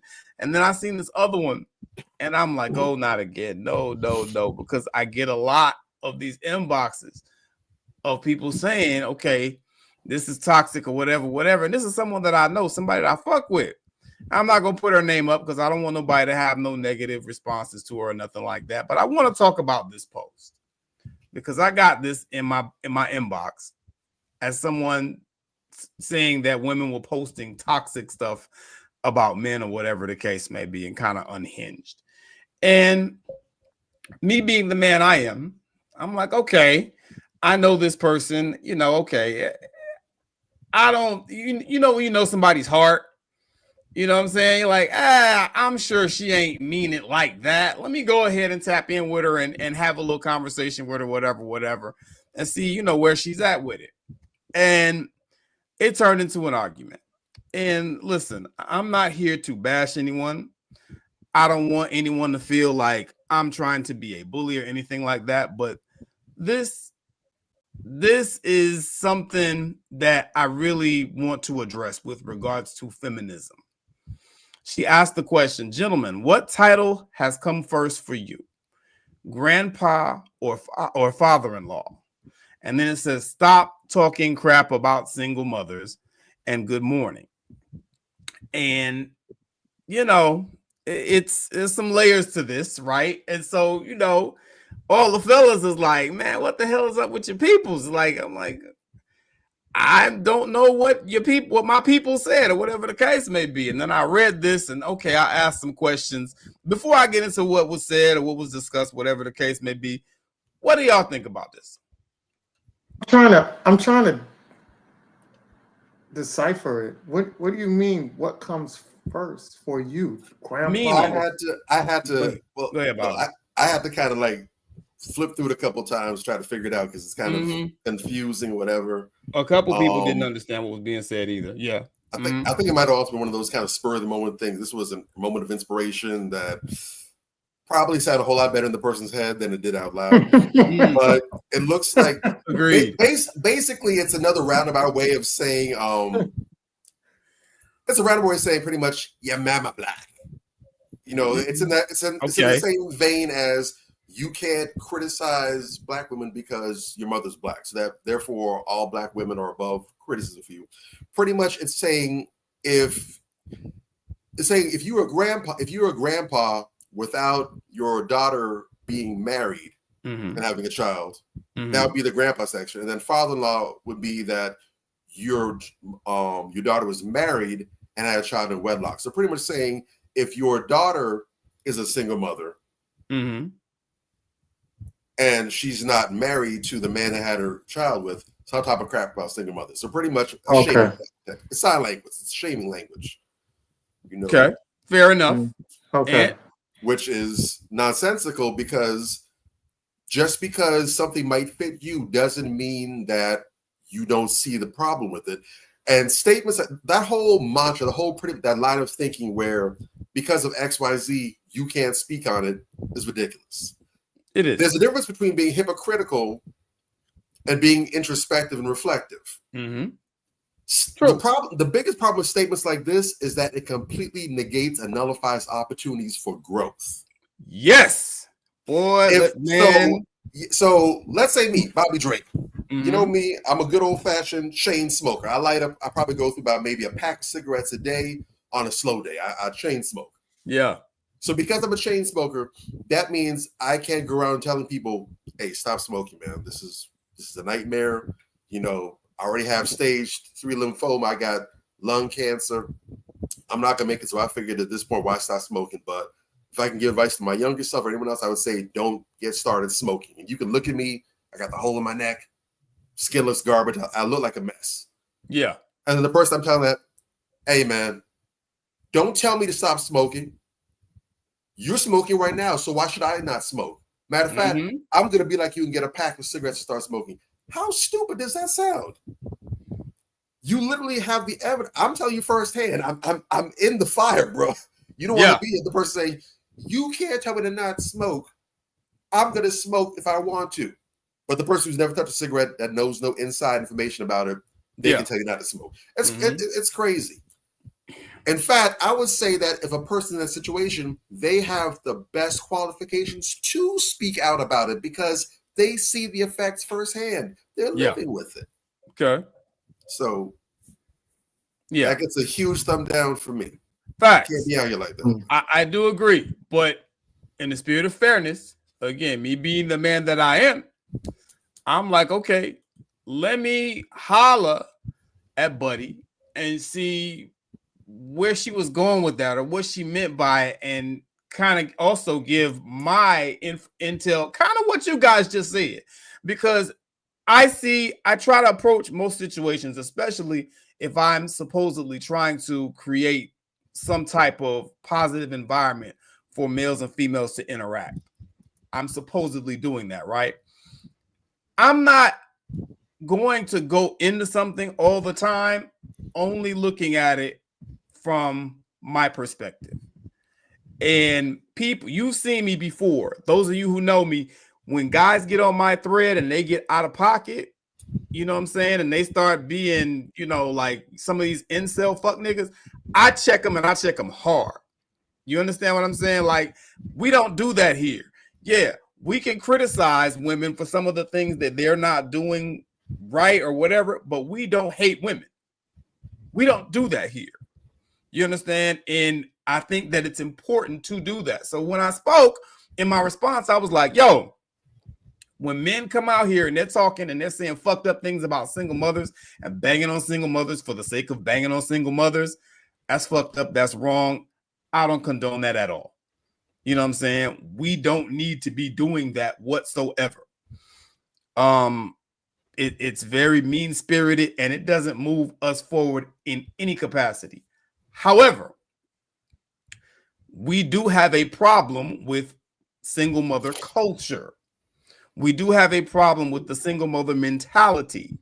You understand? And that does hurt us as a community. I think that's common sense, first of all. You know, and if you're looking at it from a perspective, whereas you're not being emotional, you're not having a knee-jerk reaction and just getting upset because someone said something, i.e., like what you said, your mama black. You know what I'm saying? Like, no, that's not the conversation. Let's have a conversation about this, because you're saying this as though people are just as though all people are just talking crap about single mothers just to do it. The problem is a lot of women, when they say talking crap about single mothers, they're also talking about the people who are speaking against the type of mentality that says that we don't need families. They say that's talking crap too. You understand? What I'm saying is everybody's not talking crap. Some people have valid points and some people are talking crap. And I'm separating the two. I'm being very clear about this. Somehow that still became offensive. And that right there is what I really want to talk about, because that is what feminism does. Feminism informs that type of mentality where you can't have a discussion. What did your friend that you brought on here, Bobby, say? That was one of the most valuable things she said. You can't criticize a black woman about nothing. And this was coming from a black woman. You understand? And it's like, we got to get off of that bullshit is what I'm saying. Okay, some guys do be shitting on single mothers, and that's fucked up. But why we got all these single mothers? You know what I'm saying? Even people in my own family, people that are good friends with me. Yeah, I fucked up, But the second time around, yeah, I got married. We good. You know what I'm saying? You learn from your mistakes. But this whole thing where, okay, we're just going to celebrate single mothers and we're just going to make that the culture now from now on because we don't need no man. We don't need, families, whatever the case may be. But at the same time, you yelling about how black men not protecting you. What are we doing? You know what I'm saying? And that is the context, which is a very common sense concept. I don't know how someone gets mad about that when you say that. You know what I'm saying? You all know many women, when corrected, sees it as criticism. Absolutely, Tanya. Absolutely. And the point of the matter is, you should realize, especially me. We got into a deep argument and she accused me of, oh, you don't like me, so that's why you attacking me. And I hate that tactic. I'm not attacking you. I'm very fond of you. You the homie. You understand what I'm saying? And you know me in real life. I'm not attacking you. I'm trying to get some understanding. And I'm trying to help you see that the men are men. A guy sent me that. Like, your girl is bugging again. I'm like, okay, let me see what's going on. And it's like, yo, I'm trying to get you to see because you want to bring us all together, right? But you losing the men. You understand? And it's because you got this echo chamber of people to just listen to you and agree with everything you say. I don't want my audience to be like that. Challenge, man. I said, sister, I'm challenging you. That's all. It ain't no smoke. I'm challenging you. And we used to be able to talk like that. And I would learn from her. She would learn from me. Some things I've done before, I changed because she was like, hey, you a little harsh, brother. Chill a little bit. The ladies, they be kind of scared of you. I'm like, okay, I'll dial it back a pinch. You dig? But like, we don't get that same grace as men. I said what I said, and that's just it. And it's like, yeah, but you're losing the men. And that's not just her. That's the majority of these women who are out here, that are trying to do things to help the dating and relationship conversation. You're alienating the men when you embrace this radical feminist type of message. And that needs to be addressed. You know what I'm saying? Because the community doesn't move forth with that message. Feminism ain't never did a motherfucking thing for black women. Nothing. I mean, I'll give them this. Okay, you do have the right to vote, but they didn't want your ass to vote. It's just the matter that you was a woman too, so you got it as well. But they've never done anything specifically for black women. And so I laugh when I hear these black feminists out here trying to mimic the behavior of these white women when the shit don't do nothing for you.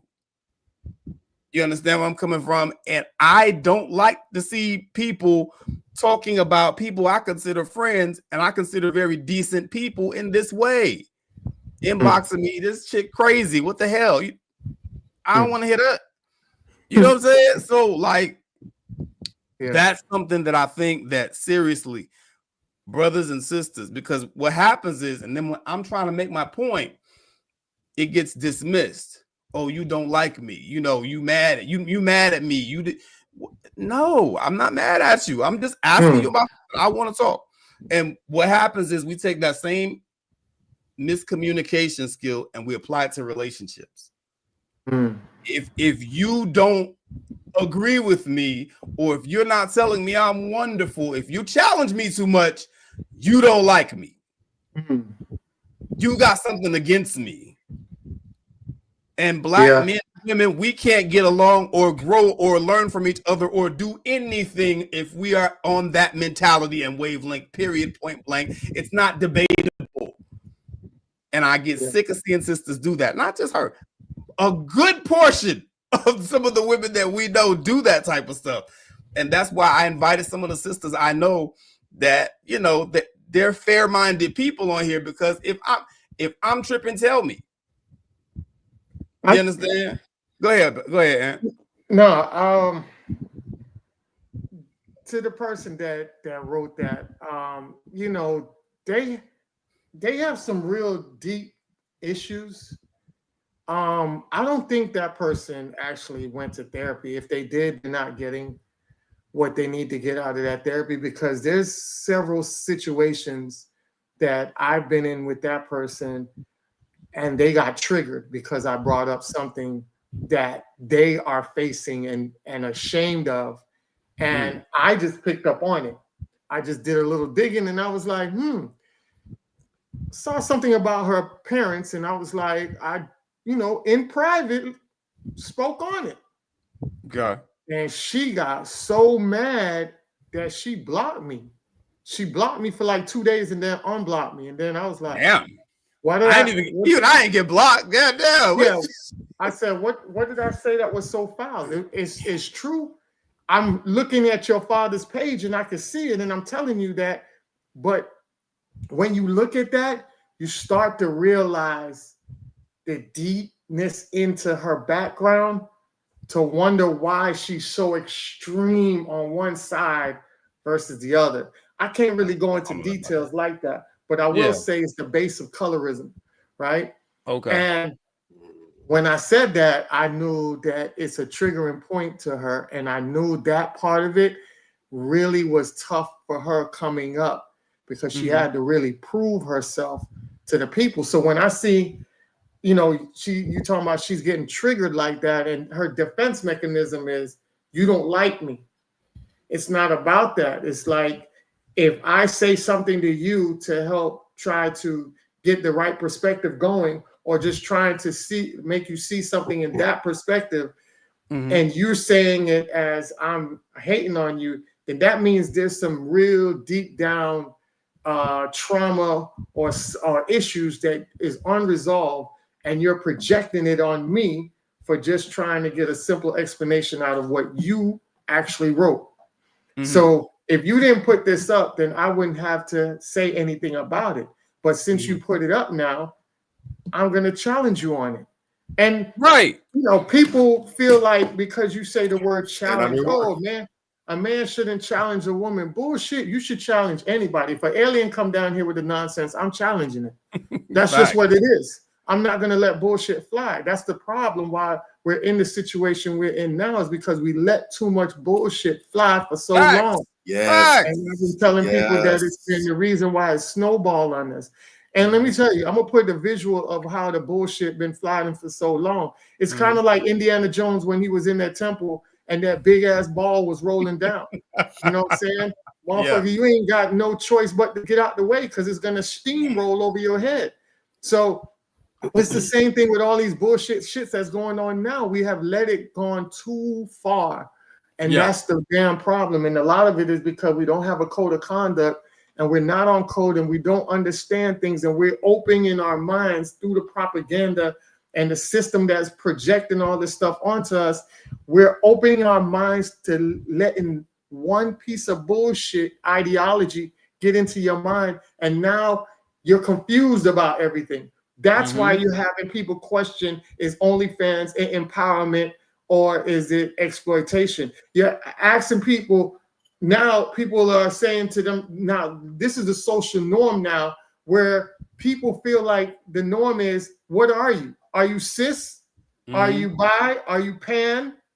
Are you he, she, him, her, they, them? Like this is a norm now.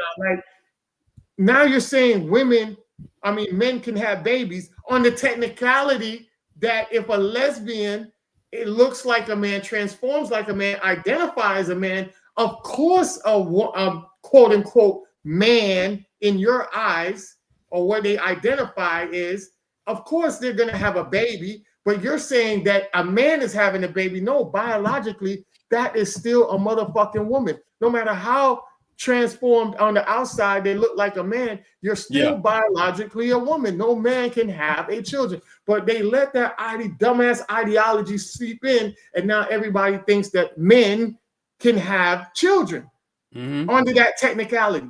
So the thing is, you gotta confine down to start realizing what the fuck is logical, what needs to be done, and not this fucking world that you're saying, well, that is a possibility. Bullshit.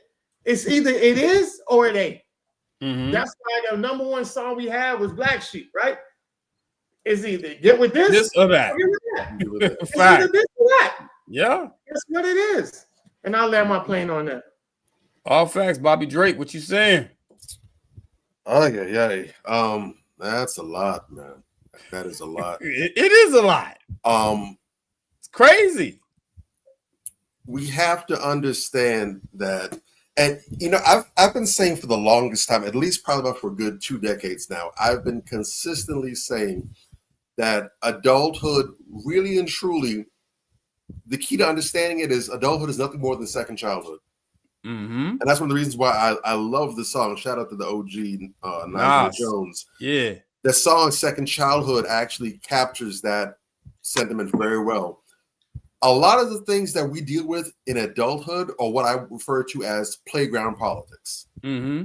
When you get to the brass tacks, the foundation, the floorboards of it, mm-hmm. you can literally trace back and see that, these are some of the same things that we dealt with as children, some of the same things we've heard, that we learned back then. True. But it's just being applied at a larger scale. We just dressed up and put a suit and tie on, and so we think it's something really deep. When the reality is, if we look back, these are things that we first dealt with and encountered in childhood. Mm-hmm. And somewhere along the line, if we got a proper upbringing, if we got a proper grasp on this as children, somewhere along the line, there was a disconnect, and we forgot the lessons that we learned back in childhood as adults. Yeah. Now we're off our rockers when it comes to that now. Mm-hmm. A lot of the same things that's kicking our asses now as adults, we got checked with as children. Yeah. True. When you were a child, when you were messing up, you were criticized. You were. Your as you grades should were be. dropping. You're misbehaving. You're getting in problems. You're getting in fights. You're lazy, not doing your chores. You're being a little shithead to your siblings or whatever the case is. Yep. You're talking back to your parents. You were criticized. Sometimes you even check for. You maybe even got popped for it in some cases, or you're punished. But you were corrected and told, I'm doing this because I love you. It's in your best interest, because I know when you grow up, you're going to encounter these same principles then. I want you to get it now. Yeah. I'm criticizing you because I love you. I'm not saying this because I want to hurt you, because I don't like you. I'm telling you this because it's in your own best interest. Yes. But now here we are as adults, and we ingrained that. We understood, my parents spoke to me a certain way because they love me. Some of us even had truly abusive upbringings. We literally beat like it was slavery. But even if you criticize that as adults, we're still saying, no, you just tripping. You weren't raised properly. My parents did this because we love me. We can take literal physical abuse and recognize that as that's love that came from a good place. It was correction.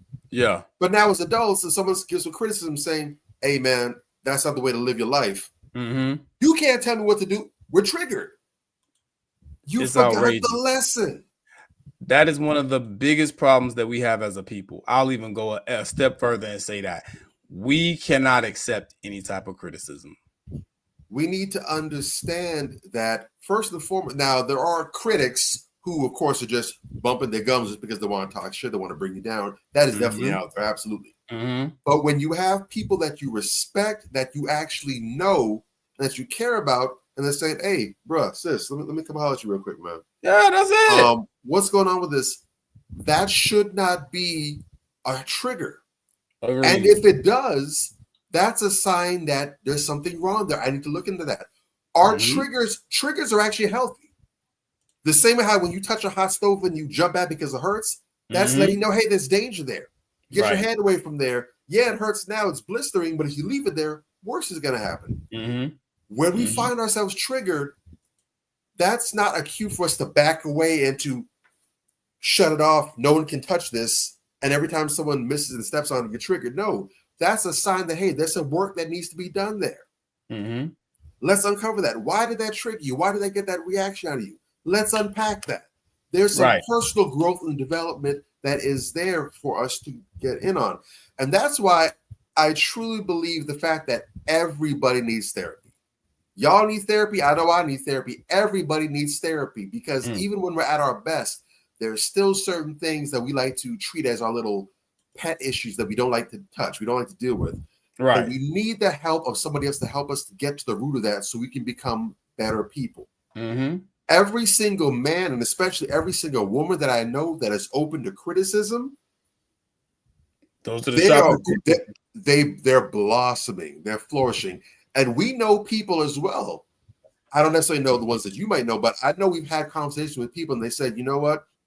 I was XYZ, but I started being open to criticism. I started, being more open and less confrontational. I started looking for more opportunities. Hey, if I messed up, please let me know. And those people, their lives were like night and day. Mm-hmm. It's like someone cut a hole in the offense and the running back just has infinite room to run that. They're just on a different tear. But that only happens when you're open and you're not looking to be offended, but you're looking to grow. But if you think you know everything, right, or you don't want anyone to take from you that little shit that's on your shoulder, you find yourself going backwards in some cases, but you'll definitely be stuck in the same place. Your growth, your breakthrough, your opportunities, the life that you're praying and hoping for, that you're dying to get to, it is on the other side of the bullshit that you're coddling. And the sooner you get it out your hand, wash your hands off, clean yourself up, the sooner you will be to where you've been trying to get to. You are your own biggest op. You got to get out of your own way. Yeah, and that's the thing, man. Like that's what bothers me the most, because when you talk to people like that, you have a conversation like that, it's almost inevitable that there's going to be no growth there. You know what I'm saying? And I want everybody, when they have an exchange with me, when they have an exchange with us, I want them to grow. That's the reason why I'm seeing something. You know what I'm saying? It's something that you're doing that you may not see. I'm trying to holler at you on the slick, hey, and give you a broader perspective. And then you lash out at me. And then you got to understand when people don't get, and this is why we always say, I always like to say, get the therapy. Also, be very careful about the therapist that you get. Get a valid therapist, because I sent you guys a podcast. Shout out to Dr. L, and he was interviewing that woman, and I found out I was the only one that pinpointed that woman is Nigerian, cosplaying as a FBA therapist, and that woman has so much anti-men hate and vitriol. She reminds me of the other girl that they got disbarred from, that was out there doing that nonsense on the internet.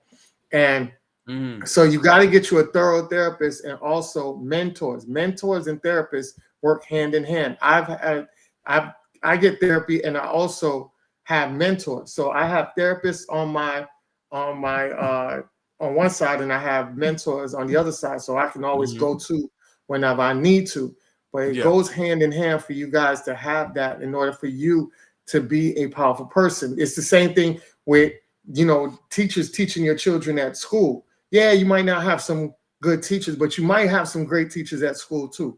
But the other part of it, and this is why teachers have a problem with teaching your children, they will go and take the time to teach your child. Your child is learning in class. Then your child goes home and you don't follow up or continue to educate. It got to be a seesaw. So when they're in school, they're getting this good education. When they come home, they're getting this good education from their parents.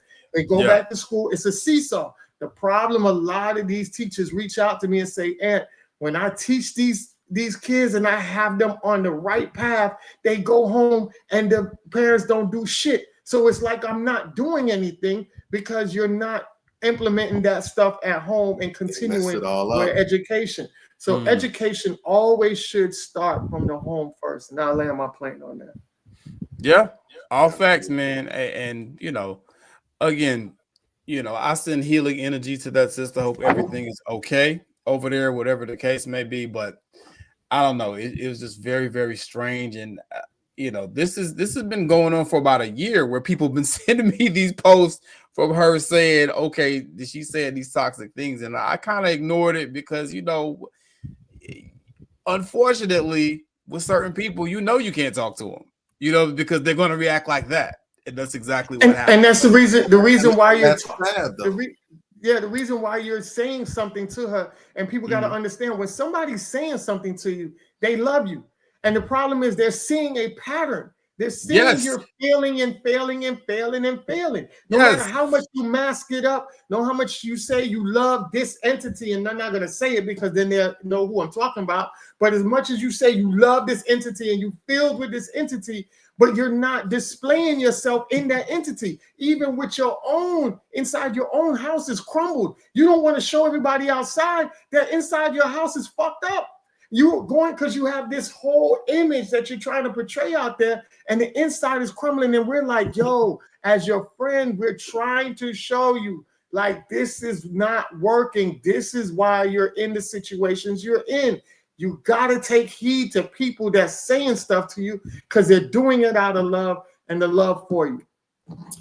Real quick, just because that's some powerful stuff that you said right there.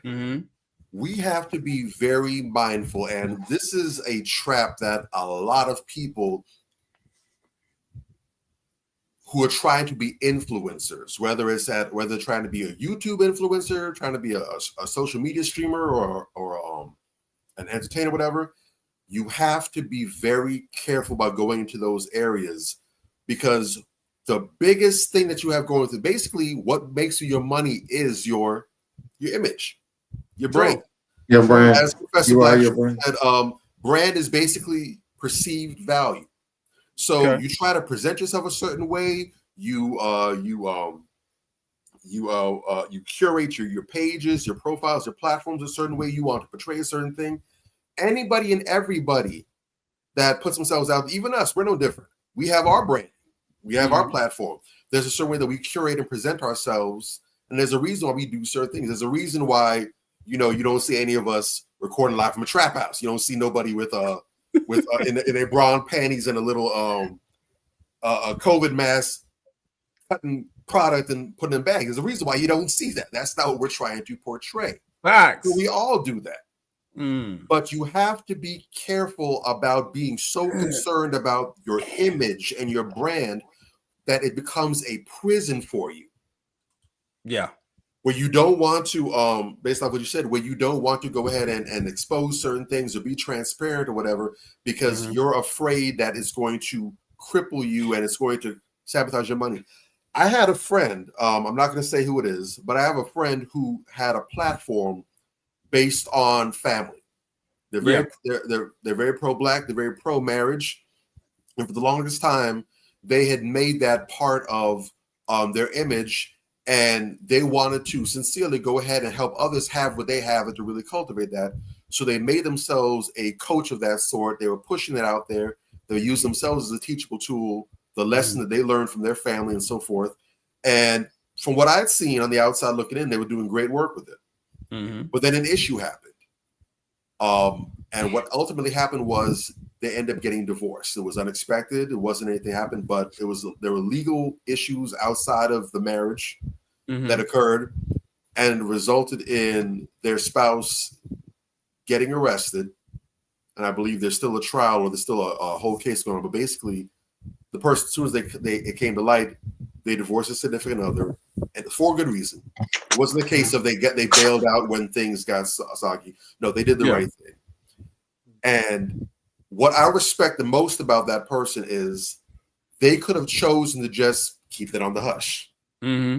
Not say anything, keep the content going, keep it rolling, keep on telling everything that was going on as if nothing happened. While they didn't get into specifics, they didn't have to, because that's no one's real business. They opted to be transparent within reason. Hey, I'm no longer married. My marriage is coming to pieces. We no longer are a thing. I will no longer be making content in that vein. I'm still looking for healing myself. I will continue to do individual coaching. If you're looking for other aspects that will allow you to be a solid spouse, I will do that. But I'm not doing any sort of marriage coaching. I'm not doing anything as it relates to couples. I'm no longer qualified to do that. And I don't know if they did or not, but they promised to those who were already taking courses with them, they'll be more transparent and share more details about specifics in the spirit of full transparency. Said anyone that no longer wants to work with me, if that's the case, I respect that. I understand that. I wish you all the best. those who still want to work with me, I thank you so much. Let's continue to put this work in. Right. I gained so much respect for that person because that's hard to do. That is hard to do. You gotta respect it there. And then to have that level of integrity and honesty and say, you know what, I'm going to fall on the sword. I live by the sword. If I got to, I'm going to die by the sword. Most people ain't willing to do that. They want to cap and fake the funk and do something else. But I respected that out of them. But you can only do that when you are not a slave to your image and your brand. There are some people right now that are literally in pieces. We've seen even recently, there's a Bitcoin tumbling, and you had some of these cryptocurrency influencers who their whole image was this lifestyle. Most notably, some dude from Ukraine committed eyed suicide. I don't want you two to get all in the tizzy. They committed eyed suicide in the Lamborghini because they couldn't live with the fact that their image or their brand had been shattered. Yeah. Anybody that's in that situation, liberate yourself. Cut the chains, cut the ropes. Stop letting yourself be crippled by this before your health, your family, and who knows whatever else is affected. Stop making your image and your brand your prison. Liberate yourself. There it is. I hope that saves somebody's life. I hope it does. Very $19 billion to zero. Boy, sheesh. What? He lost $19 billion. Who? The influencer that I was talking about. Oh wow, yeah, that's wild. That's wild. I want to. Well, we do have we had a couple other stories we had to get to, but we spent a minute on that. But it was important to talk about. But I really want to talk about this too. This is very important. Maybe some of the stuff we save for another show, but I got to talk about this. This is very important, and this is pretty sickening too. Listen to this. On the front page she of Hackney Gazette, what she want to do? because oh I had been kidnapped, taken, by the kidnappers to a river. And this is the bullshit right here, because only in feminist cultures a woman can falsely accuse a guy of rape, but then we give her the mic to tell her sad stories. Like, why should we care? If y'all don't know Victoria Everett, she was caught on camera admitting that she falsely accused a guy of rape. And like the demon she is, she's still refusing to take accountability, refusing to acknowledge what she did was wrong without making some excuses and trying to justify her actions.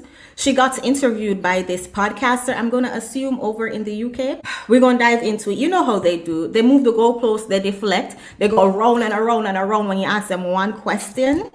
You have to focus when you talk to these demons. You have to focus and bring it back to the point. My deepest apologies to those people who have been in those situations that have been affected. I'm not taking that away. For sure, okay, yes, it has happened over 8 years ago, but the reality is it's still happened. I was in a very scorned place. Probably thousands of women that are in those situations that say completely angry things when they're in a toxic cycle with their partner. But the reality, but the thing is, you didn't say toxic things. You falsely accused the guy, and if Gucci did not secretly record you, then the guy would have still been sitting in jail. It's not something where you say something out of anger. If you've done something out of anger, you throw a plate or something. You falsely accused the guy and was willing to watch him spend 12 years in jail. Shout out to our good sister Chantel Simone. That sister is powerful. I love her page. She's hilarious too. She's a that goalpost clip it was serious, so I couldn't really properly laugh. But if I was seeing that outside, I was gonna die laughing. That was hilarious. Go ahead. What you was asking, Ed? She a podcaster? Yeah, she a podcaster. She's dope as hell. You gotta follow her, man. Send me an info. I'll go ahead and she be calling these females out. I did not even know about this story. And she starts talking about this Victoria Everett chick, that falsely accused this man of rape and put him in jail. And some other guy heard about the situation, and he befriended her, and he got her to talk to him and admit that she lied on him, and and he recorded her goofy ass. Yeah, and it's like, bruh. Wait, you want to? She's a demon. Go ahead. You want to hear the kicker? The sad kicker to this? Yeah. They said it's about 5 other guys in prison. Yes. Because of her? Because of her. Yeah. And I mean, this is, So the guy that Major was talking about, saying that he hopes that this recording can help free the other guys that's been in prison. Yeah, it's wild, bro. And it's like, I don't condone it, but this is why some of y'all be getting your ass whooped. You know what I'm saying? This is why some of y'all be getting shot in the face. You don't do no shit like that. You understand what I'm saying? Like, on some real shit, like, you know, when you start playing with somebody's name like that, you putting those kind of false accusations on somebody, you get killed real quick. What I wrote on your page that day, I said the real problem that a lot of the women don't want to separate themselves from the garbage ass low energy women. Mm-hmm. Right? You remember I put that on your page? Was that your page? Maybe. I put it on? Maybe. Yeah, and I said the women don't want to separate, the garbage low energy women don't want to separate themselves. Yeah. They want to be a part of it. And the problem is that you get judged on the collective because of it. So when we see low energy women and all these women that say they boss babes and they got all these degrees, and y'all participating in with the Cardi B low energy and all that shit, now it's like there is no sector where it's just garbage women, because now garbage is now mixed in with the low energy and the supposedly high class women. So so it's all that's why garbage. we say, when we say you got to separate yourself, you got to call that stuff out, because if not, you go back to the little boy that cries wolf. So when you have situations like this where real victims who are being raped and are being molested or even targeted in that way, they don't get the justice, because you have women like this that get put on a national level. Because see, the real victims, their story don't never make it to mainstream media. So you don't see how powerful their story is being real victims. The motherfuckers that make it to the big shit is the motherfuckers that lie all the time. So when you have the world, it's like somebody speaking at a microphone in the school versus a megaphone out the whole world. So the people that got the megaphone are the low-life bitches like this that accuse real men of situations that they never did. So now you have a disdain from a lot of men who now you women complain about. This is part of the reason y'all say men don't approach y'all. Men don't do things like they used to do back in the day, because men have to walk on eggshells, because we don't know your real motive no more, because you're able to be a villain and a victim, and that's the most psychotic and dangerous shit a man can ever be in.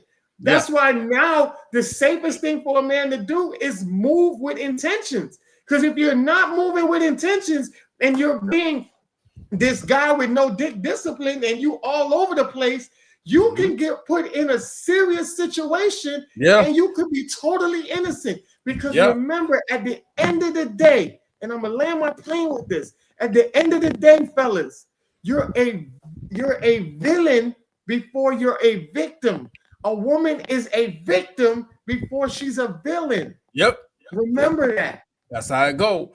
And you know, the shit that pissed me off the most about this is her reasoning behind why she did this. Not that it would ever be an okay reasoning, but your reasoning behind why she did this is because, you know, the guy just kind of messed with you and he didn't want no commitment. He didn't want your ass. That's basically the reason. This is why you don't play with women that have issues. When you hear that, that's what I'm saying. Guys, men, you have women out here. You're seeing it in real time that she's done this to more than one guy because she's scorned because she didn't like the way the relationship ended up. She went and accused this man of raping her and had him put in jail. And the only way that the truth was found out was because another man went and tricked her into telling the truth and recorded her. That's crazy. That's the only reason. Other than that, his ass will still be in jail. You have women out here like this. That's some of the most disgusting shit I've ever heard in my life. And it comes from feminism. Its roots are in feminism and misandry. They go hand in hand.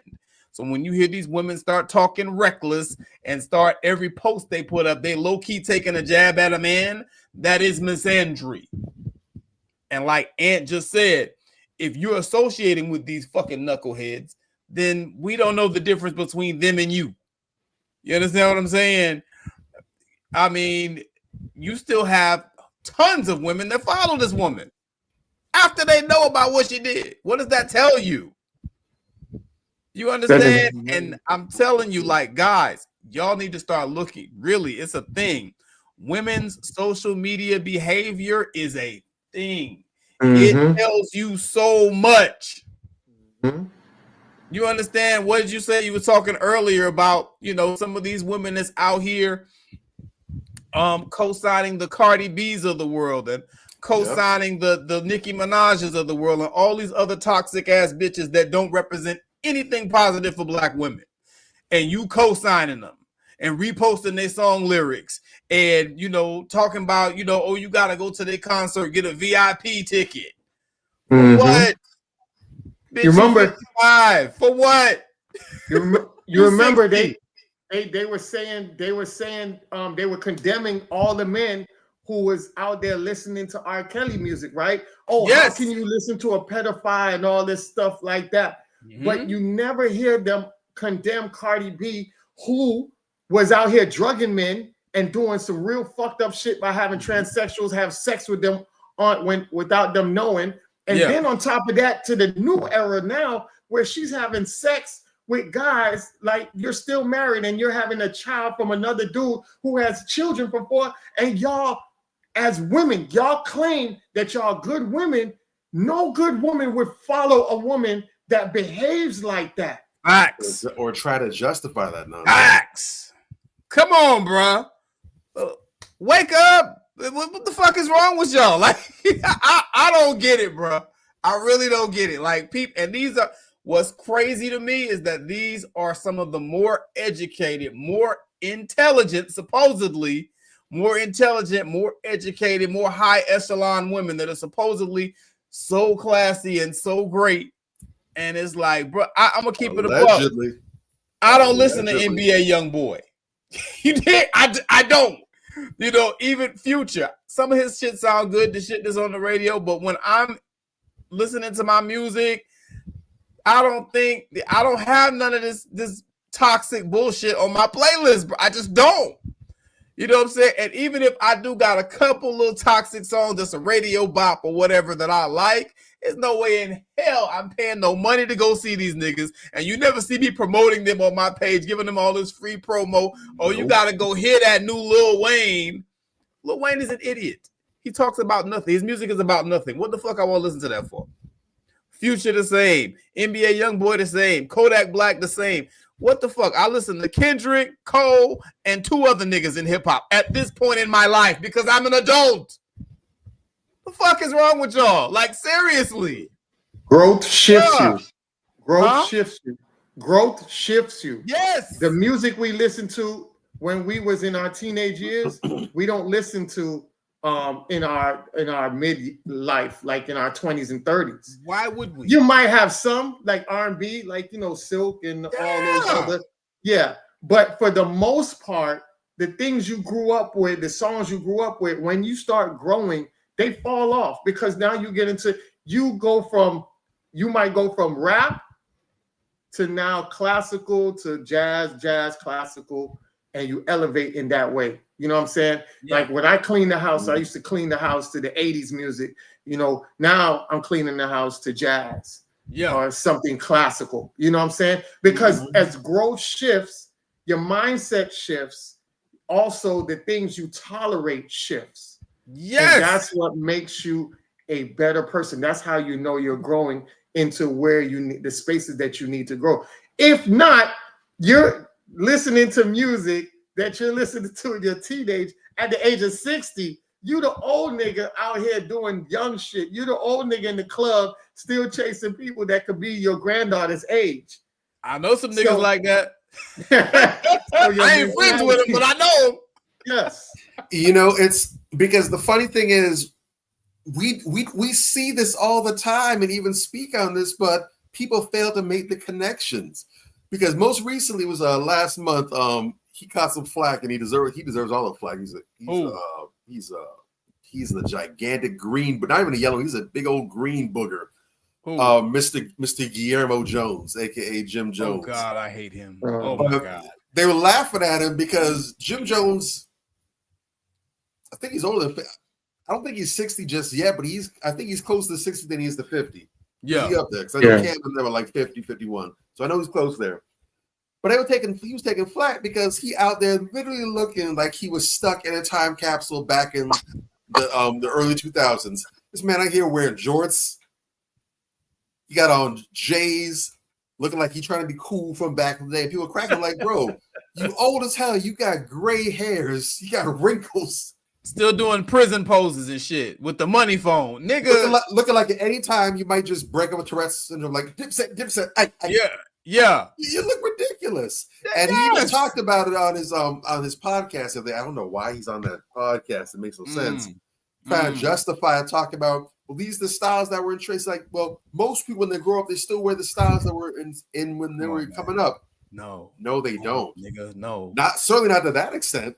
Look at my page right now. But like you said, there's supposed to be a progression of growth because the mindset is supposed to be different. Your experiences, the places that you've been, the education you've received, the careers and the place that's taken you, they're supposed to be a growth. I'm supposed to be able to look at anybody, myself included, and they're supposed to be like a time capsule. That's why they have those things, time capsules. Yes. Where you go, you bury some stuff that was hot during that time.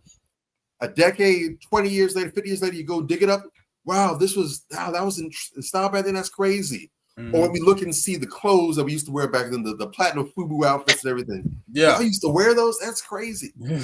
But to still be wearing some of these things and listening to some of these things and thinking the way you did back then. Yes. There's a problem.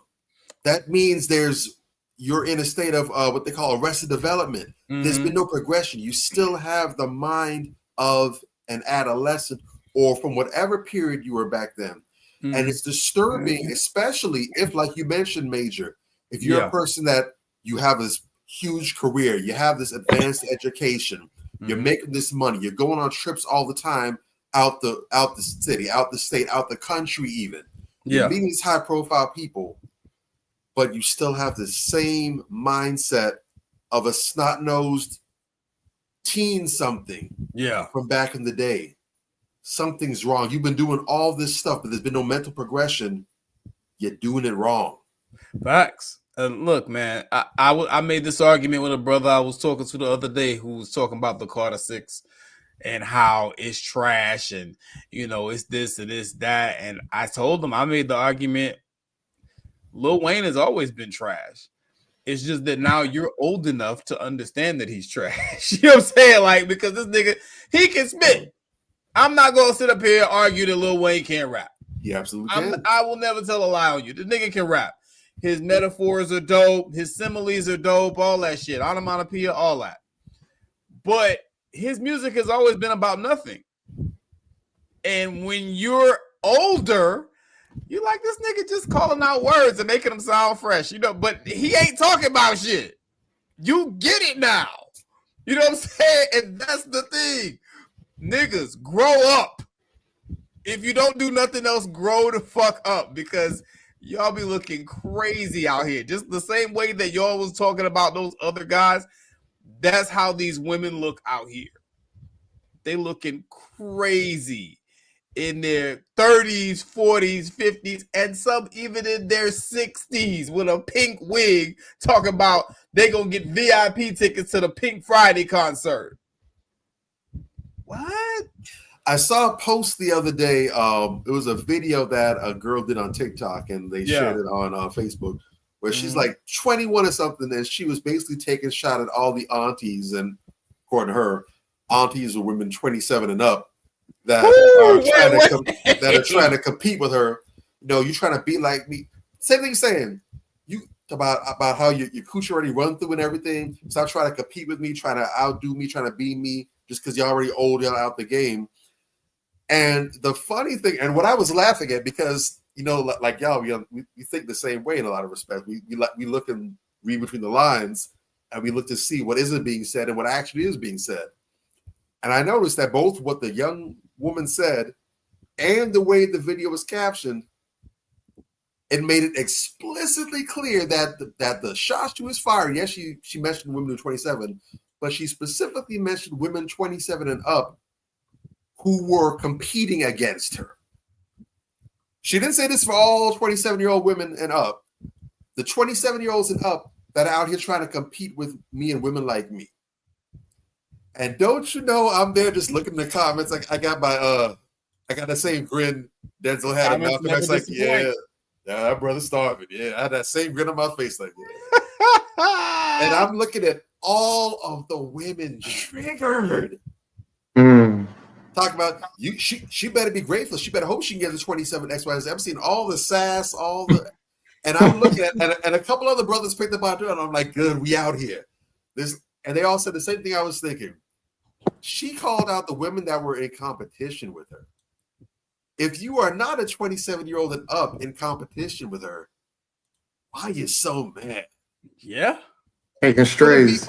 Could it be because the hit dog surely did holler? Could it be that she threw that small, tiny little pebble, but somehow it done hit 95 dogs on the square in a straight line? Could that Come be? on, bruh. Come on now. But again, the mindset, what we've been talking about. They think the same, they listen to the same thing, they're stuck in the same place. And so when the pebble is thrown, so many of them are in fact getting hit. Yes. Yeah. Because if we are honest, the girl, she wasn't out of pocket. She made that video for a purpose. She wasn't lying. There's a bunch of them in competition with her. They are. In one shape or facet or another. And the reality is, yeah, you do. You might not think you are, but yeah, you do. And we see it. They see it. We all see it. The only one that don't see it is you, and you out here looking like Boo Boo the Fool. Facts. Listen, this feminist bullshit, like I made a point of it because it came to see me in real time. You know what I'm saying? Face to face. You know what I'm saying? Sisters, that shit just ain't it. And this is coming from a place of love. Sisters, y'all really gotta leave that shit alone, because white feminism has poisoned your minds to the point where you're just too far gone. And this is, if you're really out here supposedly trying to make the dating environment better for young women and make it so that they'll meet nice men so they can fall in love and create families, give those young women something to aspire to be, something tangible, something positive, something that's uplifting. You know what I'm saying? Because when you put this toxic feminist stuff out here, you are making it so that men are repulsed by those women. You're making it so that men are repulsed by those women. You're not making it so that they're going to fall in love. You know what I'm saying? You're doing the exact opposite of what it is that you claim that you want to do. And it's just not working, man. Like that's not it. You know what I'm saying? I want to see, I love black love. I was sharing, you know, when I got when I got my pushback, I was sharing, you know, all the people who watch our show that have gotten married or engaged. You understand what I'm saying? Like, yo, we're creating real black love over here. We're cultivating it. You know what I'm saying? And not to say that you can't do that in another way, but like what we're doing is effective here. You know what I'm saying? One of my homeboys, Gams, he was like, yo, I love her, dog. You know, this, that, and the third. Yeah, man, she this, she that. Okay, nigga, marry her then. What the fuck? And then 8 to 10 months later, this nigga's proposing. Now, I'm not gonna say it was just because of me, but like, yo, I get in my niggas' faces. What's up? You know what I'm saying? Let's do something. And you know, I introduce them to some quality women if I know some, you know, or whatever, or tell them where to go to meet them. Because yeah, we got to get involved in all that shit, whatever. But let's make sure that what we're doing is actually helpful. That's all I'm saying. and not just giving lip service to something. Because that ain't moving nothing. You know what I'm saying? And I'll park the Chevy there. Let me get to our crown check segment right quick. You know what I'm saying? Represent. This is the crown check segment where we honor our queens. Respect. Shout out to this young queen right here. I had to make sure I shouted her out. because listen, I want to see Black women show off their intelligence. God damn. What's up? 34 problems in 176, 72 seconds. Yes. And this is why I'm so hard on some of these bird brains out here, man. We got real intelligent Black women out here doing shit, man. Moving the culture. This is a child, and she is sharp as a damn whip. I mean, Nasara James Dabo, a 13-year-old math prodigy from Nigeria whose mind moves faster than most can imagine. At just 13, Nasara solved 34 math problems in 172 seconds at the International Mathematical Olympiad, earning gold and the title of Olympiad champion of among over 150 competitors from 100 plus countries. But she didn't stop there. Soon after, she took the Mensa IQ test and scored 150, placing her in the top 1% of the world's brightest minds. Bruh, again, don't listen to Cardi B, Nicki Minaj, and all these other toxic bird brains out here. You young sisters, you can do a lot if you lead with your mind. You understand what I'm saying? And I want to see more young sisters like this out here. That was fascinating. That is phenomenal. And even on a local level, you have some young sisters. I was helping my friend move some stuff, a good friend of the family, move some stuff from his garage. Good Lord, that shit was a task. And I was talking to his daughter, and I got to get her on the show. She's a PhD in educational development. I mean, this sister is powerful out here. She's young. She's in her 30s, in her early 30s. You know what I'm saying? Like, bro, we got them right here among us. And we're exalting these bird brains. We got to stop that shit. You know what I'm saying? And like, I'm going to start blocking people. I'm going to have a block party this week. Fuck that. I'm going to block all these toxic ass birds that be posting this bullshit and making sisters look bad. Some of it, I will tolerate it because I know the person, I know their heart, and she ain't really like that. But nah, fuck that. If you're posting that, something in you is like that. And I'm done. I'm done, bro. Like, this is we gotta draw a line in the fucking sand. This is ridiculous. 11 words per a minute. I mean, 11 problems per minute. That's brilliant. Fast. She's brilliant. I've noticed that. That's an average of one problem. Basically, every 5 seconds, he's cranking out a solution. I'm almost afraid to ask what level of math that was. I'm trying to hope that was just basic arithmetic, because don't let him be cranking out algebra problem answers like that. Nah, I'm sure it wasn't basic arithmetic. It was some problems. She's an Olympiad. But they'll never tell you about her. That's terrifying. Hey, she ain't solving problems. She is the problem. She is a problem. She's a huge problem. Ain't no one solving her. Yeah, they won't tell you about that though. We have to talk about that. Go ahead. I seen a video over there in Africa. Man, they solve problems faster than them Asians. I ain't gonna lie, because we're so programmed to think that the Asians are so fast, but a lot of them Africans, man, it's way on point, man.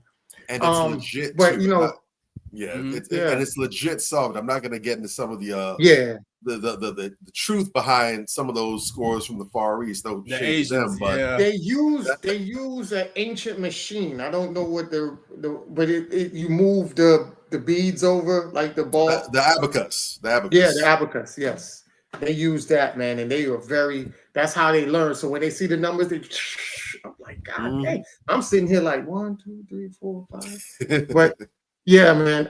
Great crown check tonight. Great topic tonight. Much needed discussion. And fellas, at the end of the day, you got to pay attention to these red flags. It's no more excuses to, oh man, I ain't know no better. No, because your ignorance and not being on point is going to cost you in the long run. You know, look at PJ Washington, what he's going through right now. He shouldn't even be going through with that chick is not even somebody that is top tier. Brittany Renner, when you look at her body, it's not top tier like that. Like, she's not a top regular tier chick. girl. Regular chick that has all these problems, man. Like, Y'all gotta stop with the colorism because they get an added bonus because they look red or light skinned. Like, yo, y'all gotta really lay off of that stuff, man. You guys gotta get on point and start aligning up with women that align with you.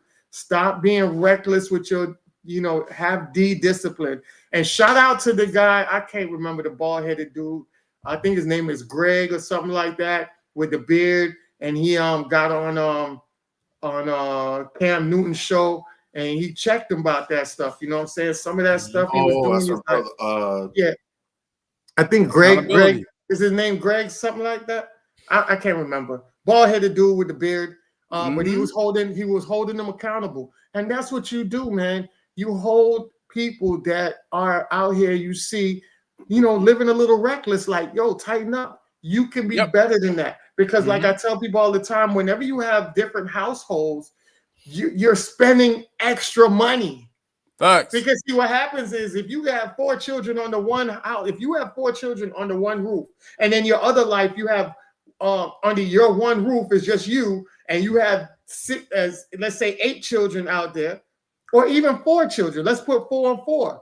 You're gonna spend more money out there with having 4 children in different households, because every household is gonna demand at least $5,000 for you to customize their living. Once you're under the roof as a man, as the union of you and your wife, all your children are going to be under your care. So there's no additional money you need to fork out, because you have all the resources and the financial in that household to guide that. So please be very cautious and also aware of how you're moving out here, because it's going to help you in the long run.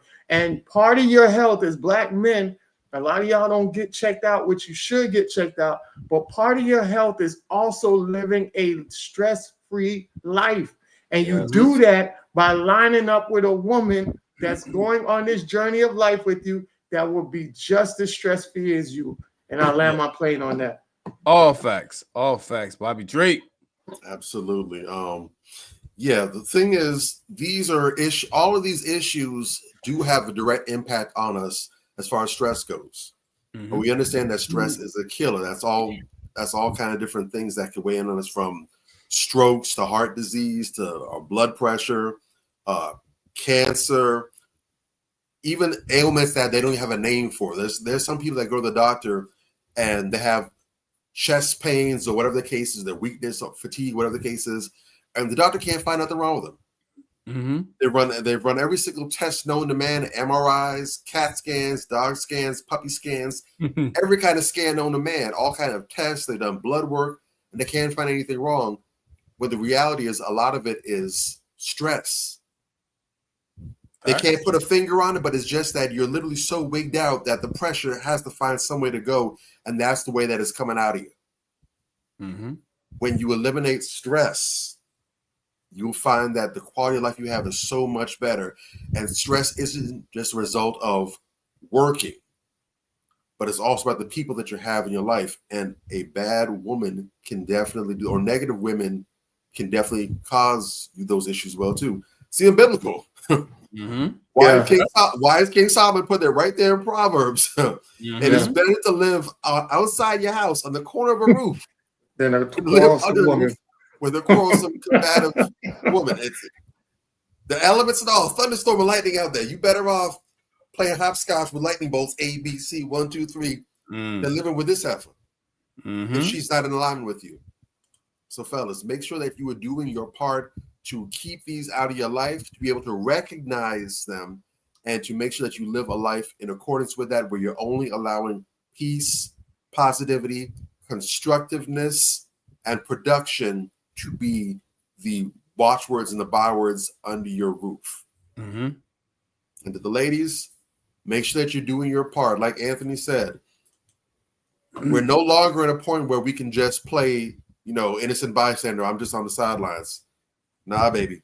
It's EA Sports now. Get in the game. Yeah. You're either among the riffraff or you're among the solid sisters. And the same goes for the brothers too. You either co-sign the BS or you're standing for righteousness.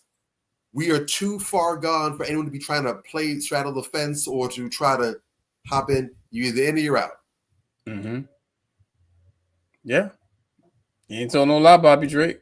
Well, look, man, at the end of the day, this is where we are. Like Bobby just said, this is where we are.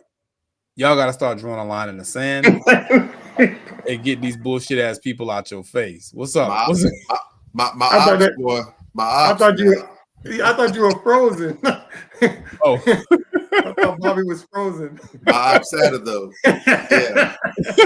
Yeah. But again, and the solid folks, solid sisters, solid brothers, we got to start linking up. That's true. We got to start creating an ecosystem where we're able to give ourselves opportunities to thrive and be our best selves and to progress, and we leave these turkeys behind. Yeah. Because where we're trying to go, they can't be there. Nah. They will literally drag it to hell, and they will take us there with them. If we want heaven on earth, it's up to us to build it with ourselves and excommunicate these other ones. Truth. Straight up. That's where we are at this junction of time. Yeah, that's exactly where we are. And, you know, I like that you said that, you know, they can't be there. You're not welcome here anymore. You know, y'all people who, because I used to rock with some of these people because it's people that you know and people that you like. They're charismatic. They seem pretty cool, whatever the case may be. And it's like, nah, you can't hang around the homies no more. It's done. You know what I'm saying? Like once you start to see, because the inevitable is going to occur at some point. You know what I'm saying? Where they're just going to go too far and you're going to say something and then they're not going to listen and it's just going to be some bullshit. And it's like, nah, nigga, you know what I'm saying? You stay your ass over there.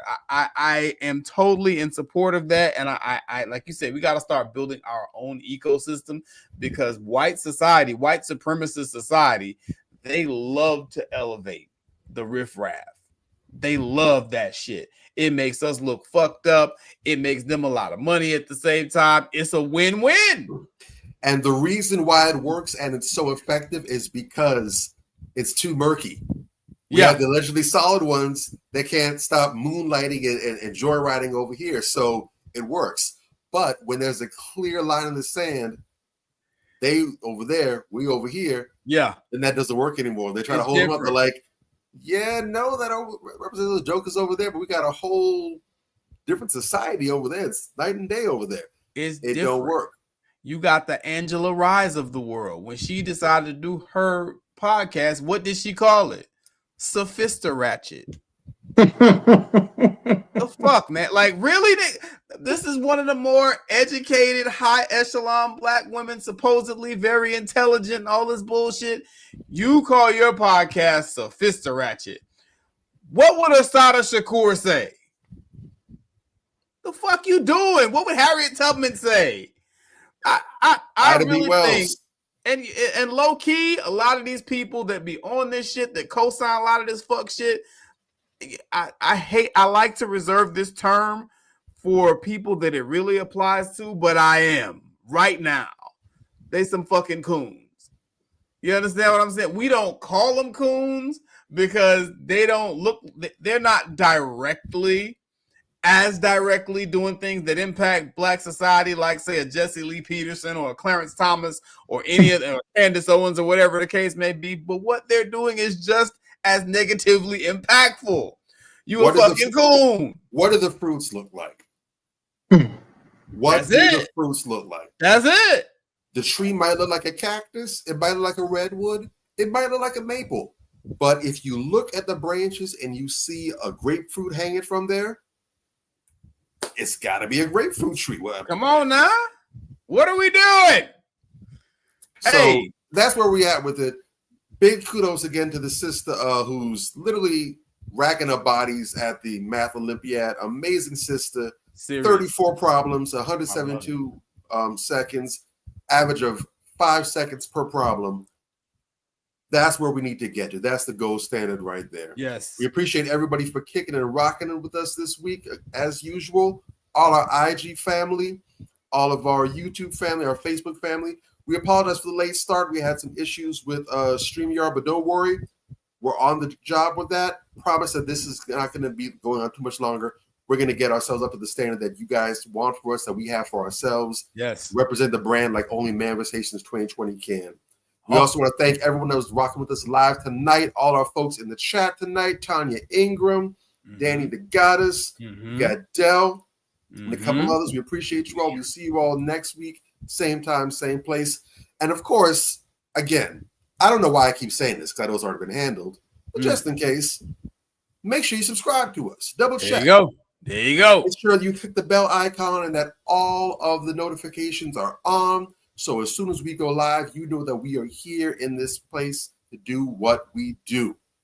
Until next week, this guy over here is Major Gage. This guy over here is Anthony Malcolm. And this guy here is Bobby Drake. And we are Manversations 2020. Rah! Yeah. Manversations. Man up. Manversations. Man up. Manversations. Man up. Manversations. A place where we inform, build, and inspire. Manversations. Man up. Manversations. Man up. Manversations. Man up. A place where we inform. Manversations. A place where we inform, build, and inspire. You gotta eat what you kill.